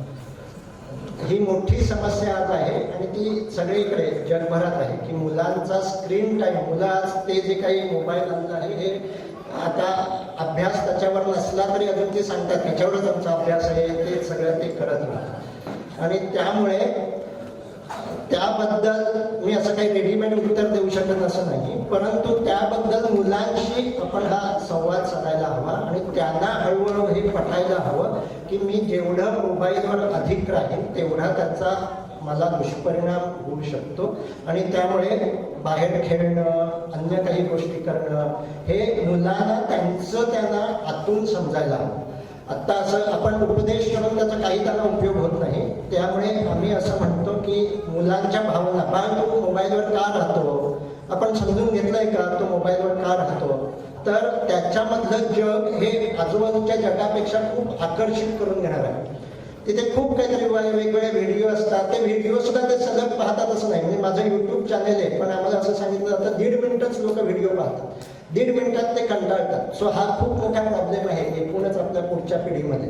तर आपल्याला ते मुलांबरोबर हे त्याला जरी ते आकर्षकच गोष्ट असेल तरी सुद्धा जे आकर्षक नाही त्या गोष्टी सुद्धा आपल्याला कराव्या लागतात. हे मुलाला हळूहळू भान येणं, त्याच्याबरोबर आपण सुद्धा काही वेळ करणं. आणि आम्ही त्याला असं म्हणतो की संकल्प आपण ठरवायचा दोघांनी सुद्धा, आता पुढचं अर्धा तास मी मोबाईल वापरणार आहे, अर्ध्या तासानंतर मी मोबाईल ठेवणार, तू सुद्धा ठेव. असं आपण आपल्या उदाहरणातून जर त्यांना दाखवून दिलं, मुलं आपण काय सांगतो ते ऐकत नाहीत, मुलं आपण काय करतो त्याचं अनुकरण करत असतात. आणि त्यामुळे आता मोठमोठी कॉर्पोरेट सुद्धा डिटॉक्स, डिजिटल डिटॉक्स असं पाळतात आणि शनिवारचा दिवस मोबाईलला हात लावायचा नाही, कॉम्प्युटरवर जायचं नाही असं ठरवतात. असं आपण सुद्धा आपापल्या घरात ठरवायला हवं. त्यामध्ये मुलांना सहभागी करून घ्यायचं की अमुक या वेळामध्ये मोबाईलला हात लावायचा नाही, आपण सुद्धा तो हात लावायचा नाही. आणि हळूहळू मुलांना त्याचं भान आलं तर मुलं ते करू शकतात. पुढचा काय मला तेच सांगायचं होतं की आपल्या आता असं म्हणतात की जॉग्राफी इज नाऊ हिस्ट्री. म्हणजे काय, आपण इतिहास भूगोल तुम्ही शाळेत शिकवता, आता भूगोल हा इतिहास झालेला आहे. याच नावाचं एक पुस्तक आहे. म्हणजे काय की आता मी मुंबईत राहतो आणि तुम्ही ते श्रीगोंद्यात राहता. आता मला मुंबईत अधिक काहीतरी शिकायला मिळतं आणि तुम्हाला मिळत नाही, ही पूर्वी परिस्थिती होती, आता ती परिस्थिती राहिलेली नाही. आता तुम्ही श्रीगोंद्यात राहून सुद्धा माझ्यापेक्षा अधिक शिकू शकता, कारण ही तंत्रज्ञान हे आज क्रांती करणारं आहे. जिथे जिथे वायफाय येत असेल तिथे तिथे तुम्हाला जर इच्छा असेल तर तुम्ही कुठल्याही शहरी माणसापेक्षा अधिक शिकू शकता, स्वतःची बुद्धी अधिक विकसित करू शकता. कोरोना काळातच असं संशोधन झालेलं आहे की ज्यावेळी ही सगळी मुलं मोबाईलवर वापरत होती त्यावेळी 90% मुलं ही मागे पडली. म्हणजे शाळेमध्ये जसं तुम्ही शिक्षक लक्ष देत होता, इकडे लक्ष द्या असं मुलांना सांगत होता, असं कोणी सांगणारं नव्हतं. आणि त्यामुळे ते बरेच आपण विनोद बघत असो की आजी मोबाईल पाहते आणि पोरगं झोपलंय शाळा चालू असताना, किंवा पोरं शाळा वाजता मोबाईल चालू करून ठेवायची आणि समोर नसायची. तर 90% मुलांमध्ये प्रॉब्लेम निर्माण झाला. पण 7 ते 10% मुलं अशी आहेत की जी कोरोना काळामध्ये ती आधीच्या पेक्षा अधिक विकसित झाली. ती गणितामध्ये, इंग्लिशमध्ये मागे होती. ज्यावेळी ती घरात राहून अभ्यास करायला लागली त्यावेळी ती अधिक पुढे आली असं संशोधनात लक्षात आलं. याचं कारण काय, त्यांच्यामध्ये इच्छा होती, उत्सुकता होती. शाळेत ज्यावेळी असतात त्यावेळी एखाद्यानं अभ्यासाकडे अधिक लक्ष दिलं की बाकीच्यांचं प्रेशर असतं की त्याला खेचत असतात, हा मोठा अभ्यासू वगैरे चेष्टा करत असतात, त्यामुळे त्यांना लक्ष देता येत नव्हतं. आता घरात असं कोण चेष्टा करणारे नव्हते, त्यामुळे 7 ते 10% मुलं अशी आहेत की ज्यांनी या तंत्रज्ञानाचा उपयोग करून घेतला आणि स्वतःची त्यांची जी काही क्षमता होती त्यामध्ये वाढ केली. त्यामुळे प्रश्न आपल्या इच्छेचा आहे. आपल्या सर्वांसमोर हे चॅलेंज आहे की मी माझ्यामध्ये प्रेरणा कशी निर्माण करेन की नवीन काहीतरी मला शिकायला हवं, आणि मी जर शिकत राहिलो तर माझी मुलं सुद्धा शिकत राहू शकतील. हे जादू आहे, ते चांगल्यासाठी वापरायचं की वाईटासाठी हे आपल्या हातात आहे. आणि त्यामुळे मी आत्ता जे तुम्हाला सांगितलं हे काही मी परदेशात गेलेलं नाही आहे, ही मी परदेशी माणसांची सगळी लेक्चर ह्याच्यावरूनच ऐकली, ते शिकलो. आणि त्यामुळे आपण जर ठरवलं तर तुम्ही श्रीगोंद्यात सुद्धा ते सगळं शिकू शकता. मी तुम्हाला मुंबईत बसून श्रीगोंद्यामध्ये माझं जे क्लास घेतो हे अतिशय ग्रामीण भागात श्रीगोंद्यामधली सुद्धा माझे एक विद्यार्थिनी आहे, यांच्या वसतिगृहामध्ये काम करणारे, आणि त्या सुद्धा झूमवर सहभागी होतात आणि तिथे प्रश्न विचारतात. त्यामुळे जागृती इज नाऊ हिस्ट्री.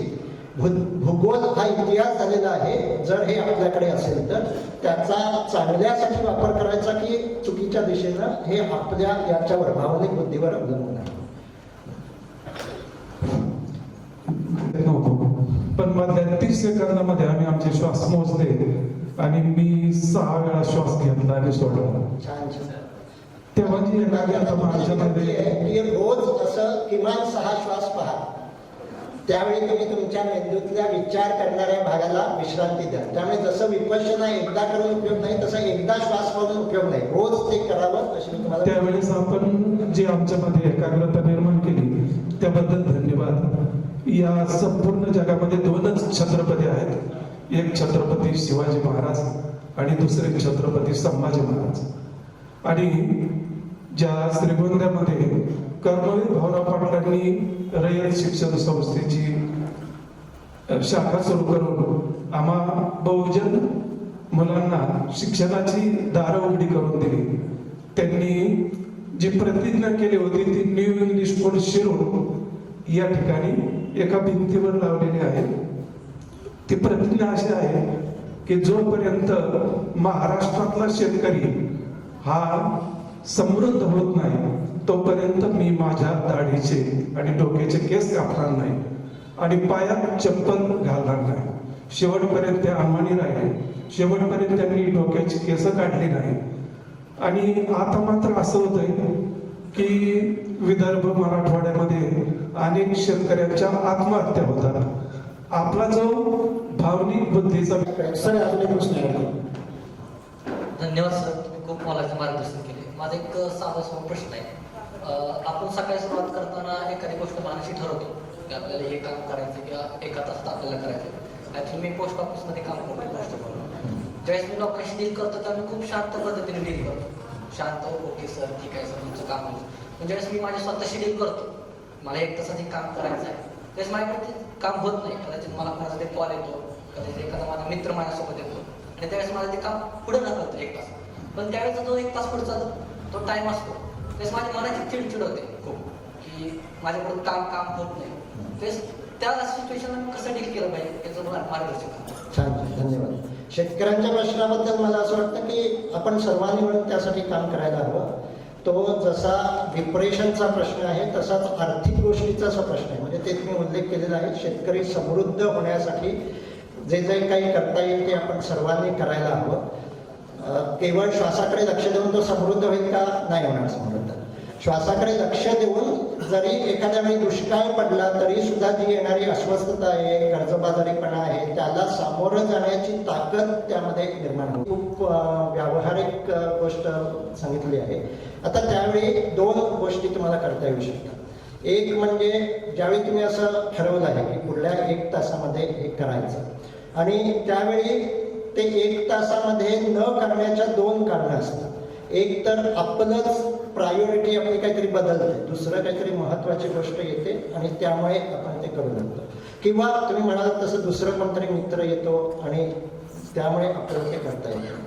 आपल्याला हे त्यावेळी आठवण करून द्यायला हवी की आत्ता माझी प्रायोरिटी बदलली आहे म्हणून मी हे करणार नाही, असं आठवण ज्यावेळी करून देता तुम्ही त्यावेळी ती होणारी चिडचिड तुम्ही करू शकता. चिडचिड का होत असते? कारण मी हे ठरवलंय, हे करायचंय, पण ते होत नाही आहे आणि हे काहीतरी करावं लागतंय.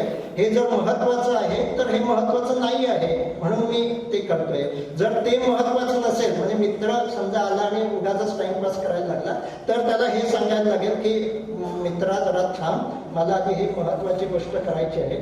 सो त्या क्षणी तुम्हाला आपलं महत्व काय आहे, महत्वाची गोष्ट काय आहे, त्याला आम्ही मूल्य असं म्हणतो. आणि प्रत्येक कृती करताना सुद्धा आपण सर्वांनी असं विचारायला हवं की मी स्वतः हे का करतोय. मी टीव्ही आता सिरियल सुरू करणार आहे, का टीव्ही पाहणार आहे? करमणुकीसाठी पाहणार आहे. ओके, सो असं ठरवणं एक पहिली गोष्ट. आणि त्याच्याबरोबर संकल्प करणं, हे मी किती वेळासाठी करणार आहे. या 2 गोष्टी, मित्राबरोबर सुद्धा मी किती वेळ राहणार आहे, 10 मिनिटं गप्पा मारणार आहे, हे त्यावेळी तुम्ही जर मनाशी ठरवलं तर तुमची त्यावेळची चिडचिड ही कमी होऊ शकते. कारण हे दुसरं आत्ता करायचं मी निवडलेलंच आहे असं तुम्ही ते ठरवलं असतं. आणि तरी सुद्धा आपल्या मेंदूचं जे पूर्वीचं प्रोग्रामिंग झालं आहे त्यानुसार चिडचिड काही प्रमाणात होऊ शकते. त्यावेळी शरीरावर लक्ष द्यायचं आणि चिडचिडीमुळे शरीरात काय होत आहे का त्याकडे लक्ष द्यायचं की त्या चिडचिडीची तीव्रताही कमी होते. खूप प्रॅक्टिकल प्रश्न विचारला, हे प्रॅक्टिकल त्यावर तुम्ही जर केलं तर ही चिडचिड नक्की कमी होईल. आपण बोलत असताना कोरोनामुळे जेवढे लोक गेले त्यापेक्षा आत्महत्येची संख्या ही जास्त आपण सांगितली. आत्महत्येमध्ये आता मी फिरत असताना मला जाणवतं बऱ्याच वेळेस तरुण मुलांनी आत्महत्या केल्याचे प्रकार हे जास्त पाहायला मिळतात. आणि चौकशी केल्यानंतर त्यांना आत्महत्या का केली, त्या काय बोलला का असं विचारल्यानंतर कुटुंबियाकडून सांगितलं जातं काही चर्चा त्याच्या बाबतीत झाली नाही. हा तरुणाईच्या मनात जो विचार येतोय हा मोठा चिंतेचा विषय आहे. तर याच्यामध्ये तरुणाईनं आत्महत्येकडे जाऊ नये याच्यासाठी त्यांना प्रवृत्त करण्यासाठी काय केलं पाहिजे हा एक महत्वाचा प्रश्न आहे. आम्ही म्हणजे मगाशी म्हटलं तसं आपल्याला इथं आम्ही मुंबई, पुणे, ठाणे, रत्नागिरी जिथे जिथे आमचे असे थेरपिस्ट आहेत तिथे असे काही उपक्रम सुरू केलेले आहेत की ज्यामध्ये आमचे थेरपिस्ट शाळांमध्ये जाऊन मुलांशी 8वी 5वीच्या पुढच्या 9वी पर्यंतच्या मुलांसाठी 1-1 तास सेशन घेतात ज्यामध्ये भावनांची सजगता हे आम्ही त्याला नाव दिलेलं आहे. आणि त्यांना त्यांच्या भावना ओळखायला प्रवृत्त करणं, आता मी जे सांगितलं भावनांना नाव द्यायला प्रवृत्त करणं आणि त्यांना त्या फक्त आम्हाला असं लक्षात येते की केवळ एकदा हे करून उपयोग नाही, हे वारंवार करायला हवं. आणि दुसरी गोष्ट यामध्ये आम्हाला म्हणजे तुम्ही जर यामध्ये लक्ष घातलं तर आपण खूप हे काम करू. मी मुख्याध्यापक महासंघाच्या अधिवेशनाला गेलेलो होतो आणि तिथे खूप मुख्याध्यापक आले होते आणि मी त्यांना असं सांगितलं की असं ही समस्या आणि त्यासाठी आपण सर्वांनी खरं म्हणजे काम करायला हवं. बऱ्याचशा शिक्षकांची आणि मुख्याध्यापकांची, शिक्षकांना सुद्धा हे पटेल की त्यांचं म्हणणं हवं हे सगळं कधी करणार, आमचा आधी सिलेबसच पूर्ण होत नाहीये. आणि त्यामुळे अशी मुख्याध्यापकांनी शिक्षकांनी आम्हाला अडचण व्यक्त केली. मी त्यांना असं म्हटलं की काही सिलेबस नाही पुरा झाला तरी चालेल, ती माहिती हवी तर मुलं नंतर घेऊ शकतात, पण हे अधिक महत्त्वाचं आहे. त्यामुळे जिथे जिथे असं शिक्षक मुख्याध्यापक सहकार्य करायला तयार असतील आणि अशी जी कोण सेशन घ्यायला जर माणसं तयार असतील तर आपण त्यांना ट्रेनिंग देऊ आणि खरं म्हणजे प्रत्येक तालुक्यात प्रत्येक गावामध्ये हे ट्रेनिंग असं होणं आवश्यक आहे. हे आता केवळ मुंबई पुण्यातला प्रश्न राहिलेला नाही. तुम्ही कदाचित बातमी वाचली असेल, केवळ स्वतःची आत्महत्या नव्हे, जालना सारख्या गावामधली तुम्ही बातमी एक ऐकली असेल की 12 वर्षाच्या मुलीनं. सर नमस्ते. एक छोटासा प्रश्न आहे माझा की इंटेलिजंट क्वेश्चन जो आहे तो वाढवण्यासाठी बरेचसे टेक्निक्स आहेत, आपल्याला माहिती आहे, आपण ते लहानपणापासून ते इम्प्लिमेंट करतो. मात्र इमोशनल क्वेश्चन जो आहे ना, हा वाढवण्यासाठी डे टू डे मध्ये काय आपल्याला करता येईल, याबाबत काही टेक्निक्स असतील, उपाय असतील तर कृपया याबाबत सांगा. आता मी जे सांगितले तेच उपाय. एक म्हणजे स्वतःच्या भावनेला नाव देणं. ज्यावेळी ती भावना असेल, मला भावनांची सजगता वाढवायला लागेल, माझ्या भावनेला नाव देता यायला हवं, दुसऱ्याच्या भावना ओळखून त्याला सुद्धा मी नाव देता यायला हवं. ही पहिली स्टेप आहे. दुसरी, त्या भावनांची तीव्रता, वारंवारता आणि कालावधी ही कमी करण्यासाठी प्रयत्न करणं. मग ते विचार बदलून करता येऊ शकतं किंवा आत्ता आपण जसा सराव केला प्रीफ्रंटल कॉर्टेक्सला ट्रेनिंग देऊन ते करता येऊ शकतं.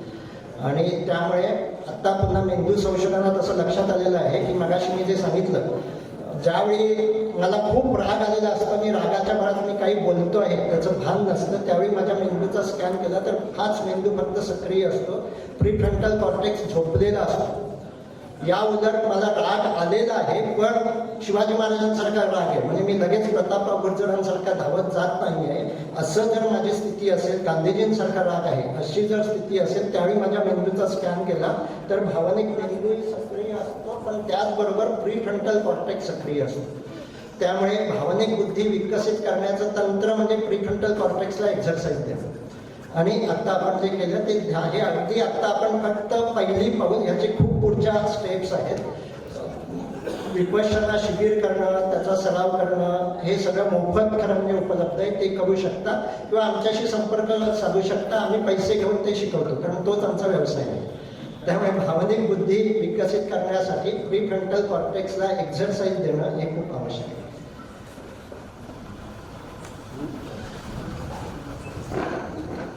हॅलो सर, माझा एक प्रश्न आहे.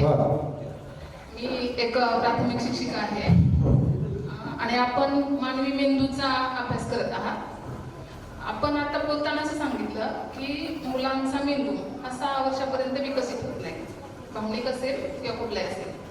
मी जे वाचलेलं आहे तुम्हाला मी सुधारणा सांगतो. मी काय सांगितलं की हा जो भाग आहे प्रीफ्रंटल कॉर्टेक्स, स्वतःच्या इच्छेनं लक्ष देण्याचं नियंत्रण करणारा जो मेंदूचा भाग आहे तो 6 वर्षापर्यंत काम करत नसतो. म्हणून 5 वर्षाच्या 4 किंवा मूल पडलं की आपण काय म्हणतो, उंदीर पळाला तिकडे बघ, त्या त्रासदायक अनुभवाकडून दुसरीकडे स्वतःहून लक्ष देण्याचा मेंदू त्यांचं काम करत नसतो. अन्य मेंदूचा भाग विकास खूप होत असतो. हा मेंदूचा विकास काय होत असतो. धन्यवाद तुम्ही प्रश्न विचारला, तुमचा प्रश्न मला समजला. कारण मी असं ऐकलेलं आहे ना की मानवी मेंदू हा गर्भापासूनच विकसित होत असतो, त्या जन्माला आल्यापासून तर तो जास्त विकसित होतो. पहिल्या त्यामुळे म्हणून मी म्हटलं की हा जो मेंदूचा भाग आहे, म्हणून तुम्हाला असं लक्षात येईल की 4 वर्षाच्या मुलाचं कपाळपट्टी आणि 14व्या वर्षी त्याची कपाळपट्टी फोटो पहा, हे भाग वाढलेला दिसून येतो. हा जो भाग आहे हा 6-7 वर्षानंतर काम करायला लागतो, तो म्हणजे स्वतःला थांबवण्याचा भाग. त्याच्या आधी बुद्धीचा सगळा भाग हा वयाच्या म्हणजे जन्माला आल्यापासून 6 वर्षापर्यंतच विकसित होत असतो. आणि त्यामुळे असं म्हटलं जातं की वयाच्या 6 वर्षापर्यंतच्या मुलाला अधिकाधिक अनुभव द्यायला हवे. जेवढे अनुभव त्याला मिळतील तेवढ्या मेंदूतली त्याच्या पेशींना कनेक्शन मिळतं आणि त्या जिवंत राहतात. त्यामुळे ज्यांची मुलं 6 वर्षाच्या पूर्वीची असतील त्या सर्वांनी आपल्या मुलांना अधिकाधिक वेगवेगळे अनुभव, म्हणजे त्याला वेगवेगळ्या चवी देणं, वेगवेगळ्या माणसांशी त्यांना भेट घडवणं, हे जेवढं होईल तेवढे आपल्या बुद्धीचा भाग अधिक विकसित होतो. त्यामुळे तुमचा असा गैरसमज झाला असेल तर सॉरी. मेंदूचा विकास हा गर्भावस्थेपासूनच होत असतो. त्याचे काही टप्पे असतात. भावनिक मेंदू हा जन्माला आल्यापासूनच काम करत असतो. म्हणूनच बाळ रडत असतं, ओलं झालं की रडतं, त्याला जवळ घेतलं की बरं वाटतं, कारण भावनिक मेंदू त्यावेळेपासून काम करत असतो. स्वतःला थांबवण्याचा आणि स्वतःच्या इच्छेनं लक्ष देण्याचा जो मेंदूचा भाग आहे हा साधारण 6 वर्षानंतर अधिक काम करू लागतो. आणि तो 25 वर्षापर्यंत पूर्णतः काम करतच नसतो. 25 वर्षापर्यंत, त्यामुळे तरुण मुलांशी लॉजिकल बोलून काही उपयोग नाही. आणि म्हणून आपल्याकडे म्हण आहे गद्धे 25. त्यामुळे खरं म्हणजे लग्नाचे निर्णय सुद्धा 25 वर्षानंतर घेतले तर अधिक चांगले असू शकतात. कारण 25 वर्षापर्यंतचे घेतलेले निर्णय हे बऱ्याचदा आंधळ प्रेम वगैरे जे अशा पद्धतीचे असू शकतात. 25 वर्षापर्यंत हा प्रीफ्रंटल कॉर्टेक्सची जडणघडण चालू असते. 25व्या वर्षानंतर त्याची जडणघडण पूर्ण झालेली असते आणि त्यामुळे मेंदूचा विकास हा गर्भावस्थेपासून किमान 25व्या वर्षापर्यंत होत असतो आणि नंतर सुद्धा होतो. नंतर सुद्धा आपण आपल्या मेंदूचा विकास करायचा आहे. त्याला आपण ते स्किल शिकतो म्हणजे मेंदूचा विकासच करतो. त्यामुळे जन्माला आल्यापासून गर्भावस्थेपासूनच मेंदूचा विकास होत असतो. स्वतःच्या इच्छेनं लक्ष देण्याचा जो काही भाग आहे हा साधारण 6व्या वर्षानंतर विकसित होतो. धन्यवाद सर. मला तेच समजलं होतं, कन्फ्युजन होतं. Thank you. नवीन शैक्षणिक धोरण तर असं सांगत आहे की अनुभवातून शिक्षण दिलं पाहिजे. 6 वर्षापर्यंत मेंदू जास्त विकसित होतो. थँक्यू. धन्यवाद सर. खूप छान विश्लेषण केले. सुरुवातीलाच तुम्ही संयमी लोक जास्त यशस्वी होतात असं सांगितलंय. पूर्वीच्या काळी आई सांगायची की नैवेद्य दाखवले विकसित झाला असेल कारण त्याने ते माझी विठ्ठल मंदिर ही माझी शाळा आणि हे असं सांगितलं आहे. हे ज्या सगळ्या अशा आता जसं तुम्ही छान उदाहरण दिलं हे हे हे विकसित करण्यासाठीच होतं. आता आपण काय करू शकतो तर आता आम्ही असं म्हणतो की आपण सुद्धा सर्वांनी आणि मुलांनी सुद्धा मनात आलं की लगेच करायचं हे करायचं नाही. थोडा वेळ थांबायचं. आपण सुद्धा थांबायचं. म्हणजे आज प्रॉब्लेम असा असतो की आता मी इथे खाण्याच्या गाड्या बिड्या बऱ्याच दिसतो आणि मुलं असं म्हणतात पाणीपुरी की लगेच आपण पाणीपुरी खायला जात असतो. आपण असं ठरवू शकतो आज वार सोमवार आहे ना आपण बुधवारी पाणीपुरी खायला जातो. हा एक छोटा जसं नैवेद्य वाढेपर्यंत थांबवायचं तसं स्वतःला थांबवणं आणि ते मुलांना सुद्धा मी सुद्धा लगेच कृती करत नाहीये. मी सुद्धा पाणीपुरी खाणार नाही गुरुवारपर्यंत. आपण सगळेजण गुरुवारी पाणीपुरी खायला जातो. म्हणजे जे काही मनात विचार येतात आज ही टेक्नॉलॉजी अशी आहे की ती अधिकाधिक फास्ट होते आहे आणि त्यामुळे मुलांना असं की लगेच बटन दाबलं की ते व्हायला हवं असं वाटत असतं. पण ते आयुष्यात प्रत्यक्ष नसतं. जशी एक गोष्ट सांगतात की चहा झाल्यावर चहा मोडला तर तो अधिक त्याला चव येते आणि आज जी तरुण मुलगी आहे तिला ते भान नसतं. ती लगेच चहा गाळते. तर आईनं तिला सांगायला हवं की थोडा वेळ मुरत ठेवायला हवा. केवळ चहाच नाही तर संसार सुद्धा मुरत ठेवणं थोडं आवश्यक असतं. आणि त्यामुळे जे मनात आलं की लगेच कृती करणं हे जे आपलं आहे हे आपणही थांबवायला हवं. मनात विचार आला तरी लगेच कृती करायची नाही. काही वेळ माझ्या मनात आता विचार आहे पण मी ती कृतीत काही काळानं आणणार नाही. असं वेगवेगळ्या गोष्टीसाठी करायचं. म्हणजे टी व्ही पाहायचा सुद्धा सोशल मीडियावर जायचं. आता मला वाटलं सोशल मीडियावर जायचं नाही जायचं. स्वतःला ठरवायचं की आता 9:30 वाजले आहेत 9:40ला मी सोशल मीडियावर जाईल. असं स्वतःला थांबवणं आणि असंच मुलांना सुद्धा हे थांबवण्याचं महत्त्व पटवून देणं हे आपण करू शकतो. पूर्वी ते सगळं देवाधर्माशी जोडलेलं होतं. त्यातला उद्देश स्वतःला थांबवणं हा आहे. इथे एक 2 प्रश्न एकत्र आलेले आहेत. एक प्रश्न असा आहे की दारू प्याल्याने स्मरणावर दुष्परिणाम होतो का? आणि दुसरा प्रश्न आहे लोकांना राग आल्यावर दारू पितात त्यावर काय उपाय? तर या दोन्ही प्रश्नांची उत्तरं एकच आहे. लोकांना राग आल्यावर दारू पितात कारण त्यांना रागाचं विस्मरण करायचं असतं. आपल्याकडे दारूचं जे काही व्यसन आहे म्हणजे मी मुंबईत पाहतो सकाळी 9 वाजल्यापासून वाईन शॉपमध्ये लाईन लागलेली असते आणि हे सगळे जे लाईनमध्ये असतात हे खरं म्हणजे आमचे पेशंट आहेत. मी जे मगाशी म्हटलं 10% माणसांना हे प्रॉब्लेम आहे. माणसं ही दारू का पितात? तरी जी भीतीचे विचार असतील त्या विचारांपासून सुटका मिळवण्यासाठी दारू पितात. ती दारू प्यायली की ते भीतीचे विचार वगैरे मनात येत नाही पण ते भीतीवर काही सोल्युशन निघालं नसतं. ते दारू पुन्हा कमी झाली की रात्री प्यायली तरी सकाळी भीती वाटायला लागते आणि त्यामुळे पुन्हा सकाळी लाईनीत उभं राहावं लागतं. हे जे सगळे दारू पिणारे आहेत हे सगळं म्हणजे खरं म्हणजे भावनिक आजाराचे प्रॉब्लेम आहे. ज्याला आम्ही अँझायटी डिसऑर्डर आणि मूड डिसऑर्डर त्यांना स्वतःच्या भावनांना डील करता येत नाही. त्या भावनांपासून पळून जाण्यासाठी ते दारू पितात. त्यामुळेच राग आल्यावर सुद्धा दारू पितात. हे तुमचं निरीक्षण बरोबर आहे. त्यावर उपाय त्यांना हाच की राग आल्यावर दारू पिणं हा काही उपाय नाही. त्यामुळे उलट अधिक शरीरामध्ये मेंदूमध्ये सुद्धा आपल्याला स्मरण करण्याचं जे काही भाग आहे त्याच्यावर सुद्धा दुष्परिणाम होत जातो आणि खरंच स्मरण करण्याची जी काही क्षमता आहे ती सुद्धा हळूहळू कमी होऊ लागते आणि त्यामुळे रागाला सामोरं जायला हवं, त्याबद्दलचं कौशल्य विकसित करायला हवं. राग का येतो आहे म्हणजे आमच्याकडून ट्रेनिंग जर तुम्ही घेतलं तर राग आपला कमी होऊ शकतो. दारू पिणं हा त्यावर उपाय नाही.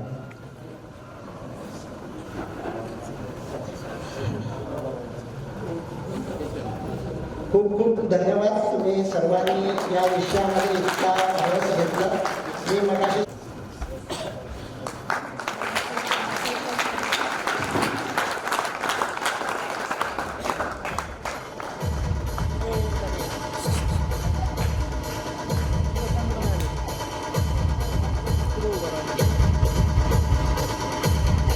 सगळ्यांना नमस्कार. सर्वप्रथम एवढं प्रबोधन झाल्यानंतर आता मी काय बोलणार असं आता मला काही राहिलं आहे असं तर वाटत नाही या त्याच्यामध्ये. कारण भावनिक बुद्धी, मन आणि मनाचं संक्रमण हे जे काही तुम्ही आता सगळ्यांना सांगितलं आणि सगळ्यात महत्त्वाचं म्हणजे मला वाटतं की ऑडियन्स, कारण क्वेश्चन आन्सर सेशन हा सगळ्यात महत्त्वाचा मुद्दा असतो अटेंड करते कुठल्याही लेक्चरमध्ये. कारण एक तासभर लेक्चर ऐकणं सर आणि शांतपणे ऐकणं, पिन ड्रॉप सायलेन्स, गडबड नाही कुठे, म्हणजे सरांनी सांगितलं होतं की संयम म्हणजे भावनिक बुद्धी, संयम, रागावरती नियंत्रण, हे जे काही सगळे प्रकार आहेत सगळे ते इथून मला एकच गोष्ट सांगायची आहे. आता फार मी आता बोलणार नाही कारण एवढं तुमच्या मनामध्ये सगळं साचलेलं असणार आहे ते त्याचं इम्प्लिमेंटेशन त्याचं प्रत्यक्ष अनुकरण व्हायला पाहिजे. आता करते बरेच वेळा असं आम्ही म्हणतो की टेक होम मेसेज काय आहे, म्हणजे एखादं लेक्चर झालं की लोक सांगतात की सर तुमचा टेक होम मेसेज काय असेल आता करते. तर मला असं वाटतंय की आता बऱ्याच लोकांनी त्याच्यात एक तरुणच मुलगा होता की मी काम करतोय आणि मग विदिन लिमिट म्हणजे विदिन स्पॅन ऑफ काय तरी ठरलेलं असेल ते मी काम करू शकत नाही वगैरे सगळं ते, किंवा आता सरांनी प्रीफ्रॉन्टल कॉर्टेक्सचं जे काही महत्त्व सांगितलं सगळं ते. तर इथून बाहेर गेल्यानंतर उद्यापासून त्याचं ॲप्लिकेशन होणं हे सगळ्यात महत्त्वाचं आहे. तरच आत्ताचं जे काही आपण लेक्चर ऐकलं तर त्याचं फलित होईल. आणि चॅरिटी बिगिन्स ॲट होम असं म्हणतो आपण नेहमी, पण ते जर का उद्या तुम्ही घरी गेलात आणि आत्ता प्रश्न विचारलेले आहेत सगळे ते, तर तुम्ही आन्सरेबल असायला पाहिजे आणि स्वतःच्या बाबतीत कॉन्शियस तुमचं मन असायला पाहिजे अर्थात. आणि म्हणजे आपल्या हाताचे बोटं पण सारखे नसतात, प्रत्येकाचे विचार प्रक्रिया आपण वेगवेगळे असू शकते अर्थात. पण तरी सुद्धा प्रामाणिकपणे जर का स्वतःच्या मनाशी जर का आपण वागत राहिलो की प्रामाणिक राहत राहिलो तर हे प्रश्न यायचं कारणच नाही आहे. सरांनी बहिणाबाईचं खूप सुंदर उदाहरण सांगितलं किंवा छत्रपतींचं सांगितलं आता. मला असं वाटतं की घरात आजी असणं आणि आजोबा असणं हे सगळ्यात महत्त्वाचं आहे.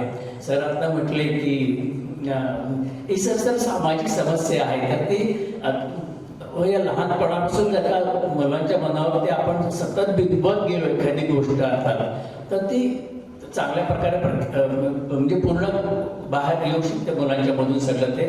हा इंडिव्हिज्युअल लेवलचा प्रश्न आहे. आत्ता मी सगळ्यांशी बोलत होतो की परदेशामध्ये हे सगळ्यांना माहिती आहे की काय वेगळं आउट ऑफ बॉक्स काही सांगतो अशी काही भाग नाही आहे. बहुतेक सगळ्या लोकांच्याकडे कुत्रे असतात, एक रिॲक्शन असते म्हणजे घरामध्ये संवाद नाही अर्थात उत्तर. आणि ते लोक बाहेर पडतात तेव्हा प्रत्येकाच्या खिशामध्ये सर एक ग्लोव्ज असतो आणि एक पिशवी असते. आणि जर का त्या कुत्र्याने शूशी कुठे केलं तर तो स्वतः त्या ग्लोव्ज घातलेले असतात ते त्याला त्याचा शी उचलतो आपल्या बॉक्समध्ये घालतो आणि मग घरी गेल्यानंतर त्यांच्याकडे बाहेर 2 बॉक्सेस असतात सगळे, ते एक वेट बॉक्स आणि ड्राय बॉक्स, याच्यामध्ये टाकून देतो. वर्ष 5 वर्षाचा मुलगा असेल तरी तो तेच करतो, वर्ष 60 वर्षात माणूस असेल तरी सुद्धा तेच करतो. घरामधून हे सिव्हिक सेन्स आहे, म्हणजे आपल्याकडे सामाजिक शास्त्रामध्ये पाठीमागे मॅडम बसलेले आहेत अर्थात तर ते की ते जे काही आहे ते संस्कार जे तर ते. आणि मला असं वाटतं की शिक्षक हे सगळ्यात चांगल्या प्रकारे काम करू शकतात. कारण एकच गणित आहे ते शाळेतल्या बाईंनी शिकवलेले जे असतात किंवा आता नवीन मेथड्स झालेले आहेत. आम्ही किंवा तुम्ही सुद्धा असा म्हणजे शिक्षणाच्या वेळेस की मॅडम जे सांगतील ते किंवा सर जे सांगतील ते बरोबर, कारण ते मेथड्स वेगवेगळे असते अर्थात, तर तो संस्कार आहे अर्थात. शिक्षकांचं मला वाटतं की सरांनी जे काही सांगितलं त्याचं कारण म्हणजे निम्म्या गोष्टी तर शिक्षकच दूर करू शकतात. संयम आहे आणि 12व्या वर्षी जर का एखादी मुलगी जर का एखादं विकृत कृत्य करत असेल आपल्या करते तर ते तो डोक्यामध्ये तिच्या विचार काय येतो हे सगळ्यात महत्त्वाचं आहे. आजचा विषय आनंदाने जे काय दिला आहे तो तर प्रथम आनंदाचेच आभार मानले असतात की हे 10वं व्याख्यानमाला आहे. मोठ्या मोठ्या शहरामध्ये वेगवेगळ्या लोकांना बोलवलं जातं वगैरे, पण श्रीगोंदासारख्या ठिकाणी असं वैचारिक लेवलचं लेक्चर ठेवणं आणि शांततेने लोक ऐकणं आणि एवढा मोठा ऑडियन्स असणं हे मला वाटतं की आनंद आणि विकास आहे. आणि शुभांगीचं मी या निमित्ताने कौतुक करतो की आता भावनिक बुद्धी मेल फिमेल हा जो काही फरक असतात बराच डिस्कशन झाला अर्थात. इकडनं 25 प्रश्न आले पण इकडनं फक्त 2च प्रश्न आले अर्थात करते म्हणजे त्याचे आउटस्पोकन व्हायला पाहिजे अर्थात. ते समाजामध्ये अजूनही ज्या क्षेत्रात मी काम करतो तिथे स्नेहदा नावाचा प्रकल्प आम्ही स्नेहालयामध्ये राबवतो अर्थात की अनवॉन्टेड प्रेग्नन्सी असेल किंवा ॲसिड अटॅकिंग असेल वगैरे सगळं हे सगळं मनाचे खेळ म्हणजे एकतर्फी प्रेम म्हणतो आपण, त्याच्यातून होणारे घोटाळे जे असतात ते सगळं ते तर म्हणजे कलेक्टिव्हली काम करायला पाहिजे. शाळा तसं सर आता जातात आणि काम करतात सगळं ते, पण तरी सुद्धा कोरोना काळासारखी फार छान गोष्ट झाली की आपल्या म्हणजे मुलाला कळलं की माझे वडील कोण येते, कारण माहितीच नाही म्हणजे सकाळी 7ला जातो बाबा आणि रात्री 12 वाजता येतो, फक्त आईशी कम्युनिकेशन होतं ते पण. आणि एकत्र कुटुंब पद्धतीमध्ये आपण संध्याकाळी सगळे एकत्र जेवायला बसतो, पण ती सुद्धा आजकाल बसणं होत नाही. आपण टेबलावरती बसतो भांडी घालून बसायला, आता लाज वाटते म्हणा की मला ते स्टाईल बदलले सगळे की आता तिच्या हे जे काही कौटुंबिक आणि सामाजिक प्रसार प्रॉब्लेम जे आहेत ते सगळे जर का शेअर केल्याने सुटू शकतात असं मला वाटतंय. तर संवाद हा सगळ्यात महत्त्वाचा आहे आणि जो सरांनी आता एक्सप्लेन केलं की संवाद जर का असेल तर तुमचं अंडरस्टँडिंग चांगलं होतं, म्हणजे वडील गुणाचे डायलॉग चांगलं होतं. बहुतेक वेळा मुलगा आईशी अटॅच असतो आणि मग काय तक्रार असेल तो आईशी बोलतो अर्थात. आता ह्या युगामध्ये की मला मिळालं नाही जसं सर म्हणले मग असे की माझे विचार जे असतात किंवा आपल्या मुलाला वाटत असतं मी आर्ट्सला जावं किंवा माझं आर्किटेक्टला जावं, पण डॉक्टर मेडिकल आणि हे जे वकील हे जे काही ट्रायंगल आहे सगळा तो अजूनही काही तुटत नाही आहे अर्थात. तर तो तुटण्यासाठी सुद्धा पालकाची जबाबदारी आहे. आणि परत रिपीट करतो की मला माझ्या शिक्षकांनी घडवलं आहे म्हणून म्हटलं की शिक्षक जे इथे उपस्थित असेल तर त्यांची ती नैतिक जबाबदारी असेल ते थोडं रिपिटेशन होत आहे, पण तेच खरंच शिल्पकार असू शकतात. कारण आज मी जेव्हा मी आज जो काही इथे उभा आहे आणि सरांनी सांगितलं की मला खो खोमध्ये छत्रपती अवॉर्ड मिळाले मला किंवा एक घडवले जे काय मी आज घडवलं गेलं तर तो केवळ शिक्षकांच्यामुळे आहे. आई वडील तर आहे त्याचं आहे.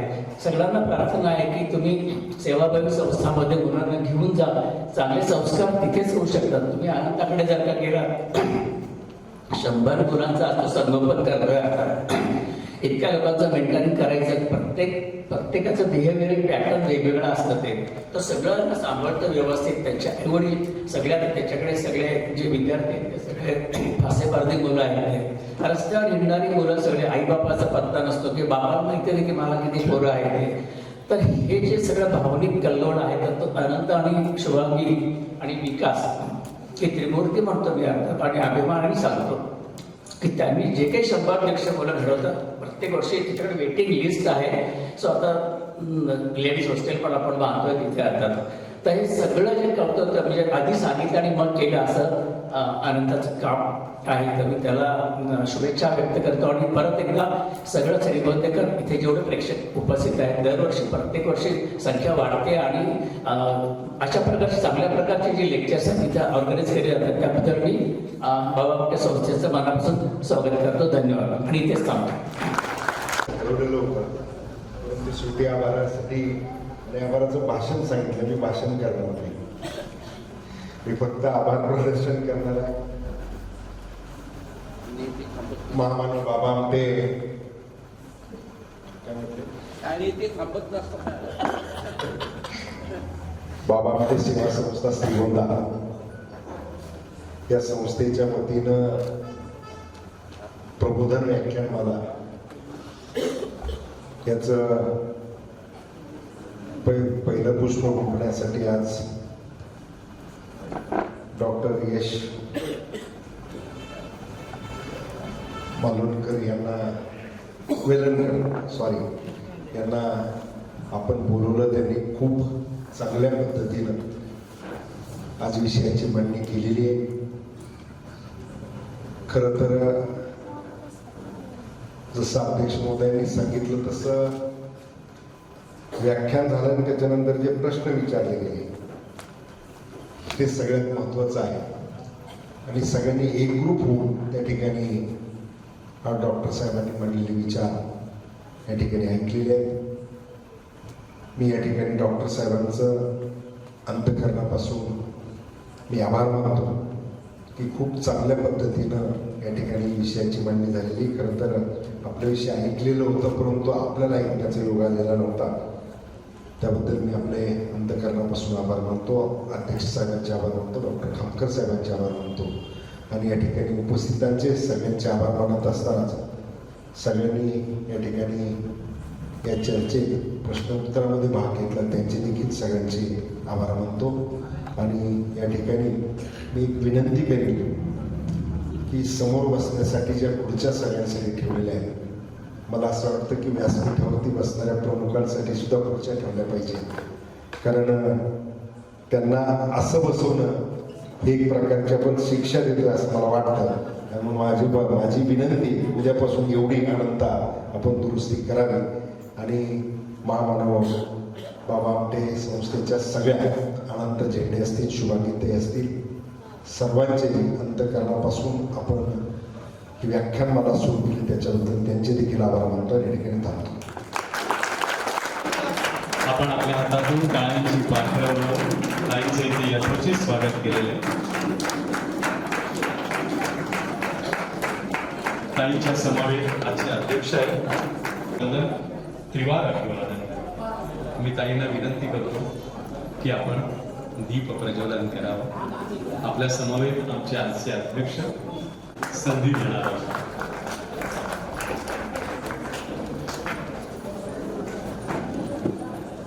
आदरणीय ताई आणि अध्यक्ष महोदय, आपले तहान भागवलं ते मातीच्या मडक्यातलं पाणी. आपल्या पण त्या सगळ्यांनी मिळून एक छान स्वागत गीत बसवलेलं आहे. पूर्ण काढ ना. त्याचे शब्द पहा किती सुंदर आहे. वंशाच्या दिव्या पायी नको विझवू पडती आहे. बाळगोपाळांना आता सुरुवात करा तुम्ही. तोवर मान्यवर व्यासपीठावर बघा सर, शेवटी बघा सर. हा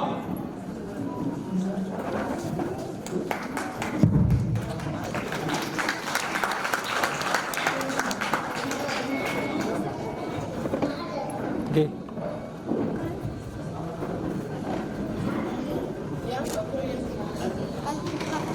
पूर्ण काढायचा बाळा जरा थोडंसं. हे बघा थोडं.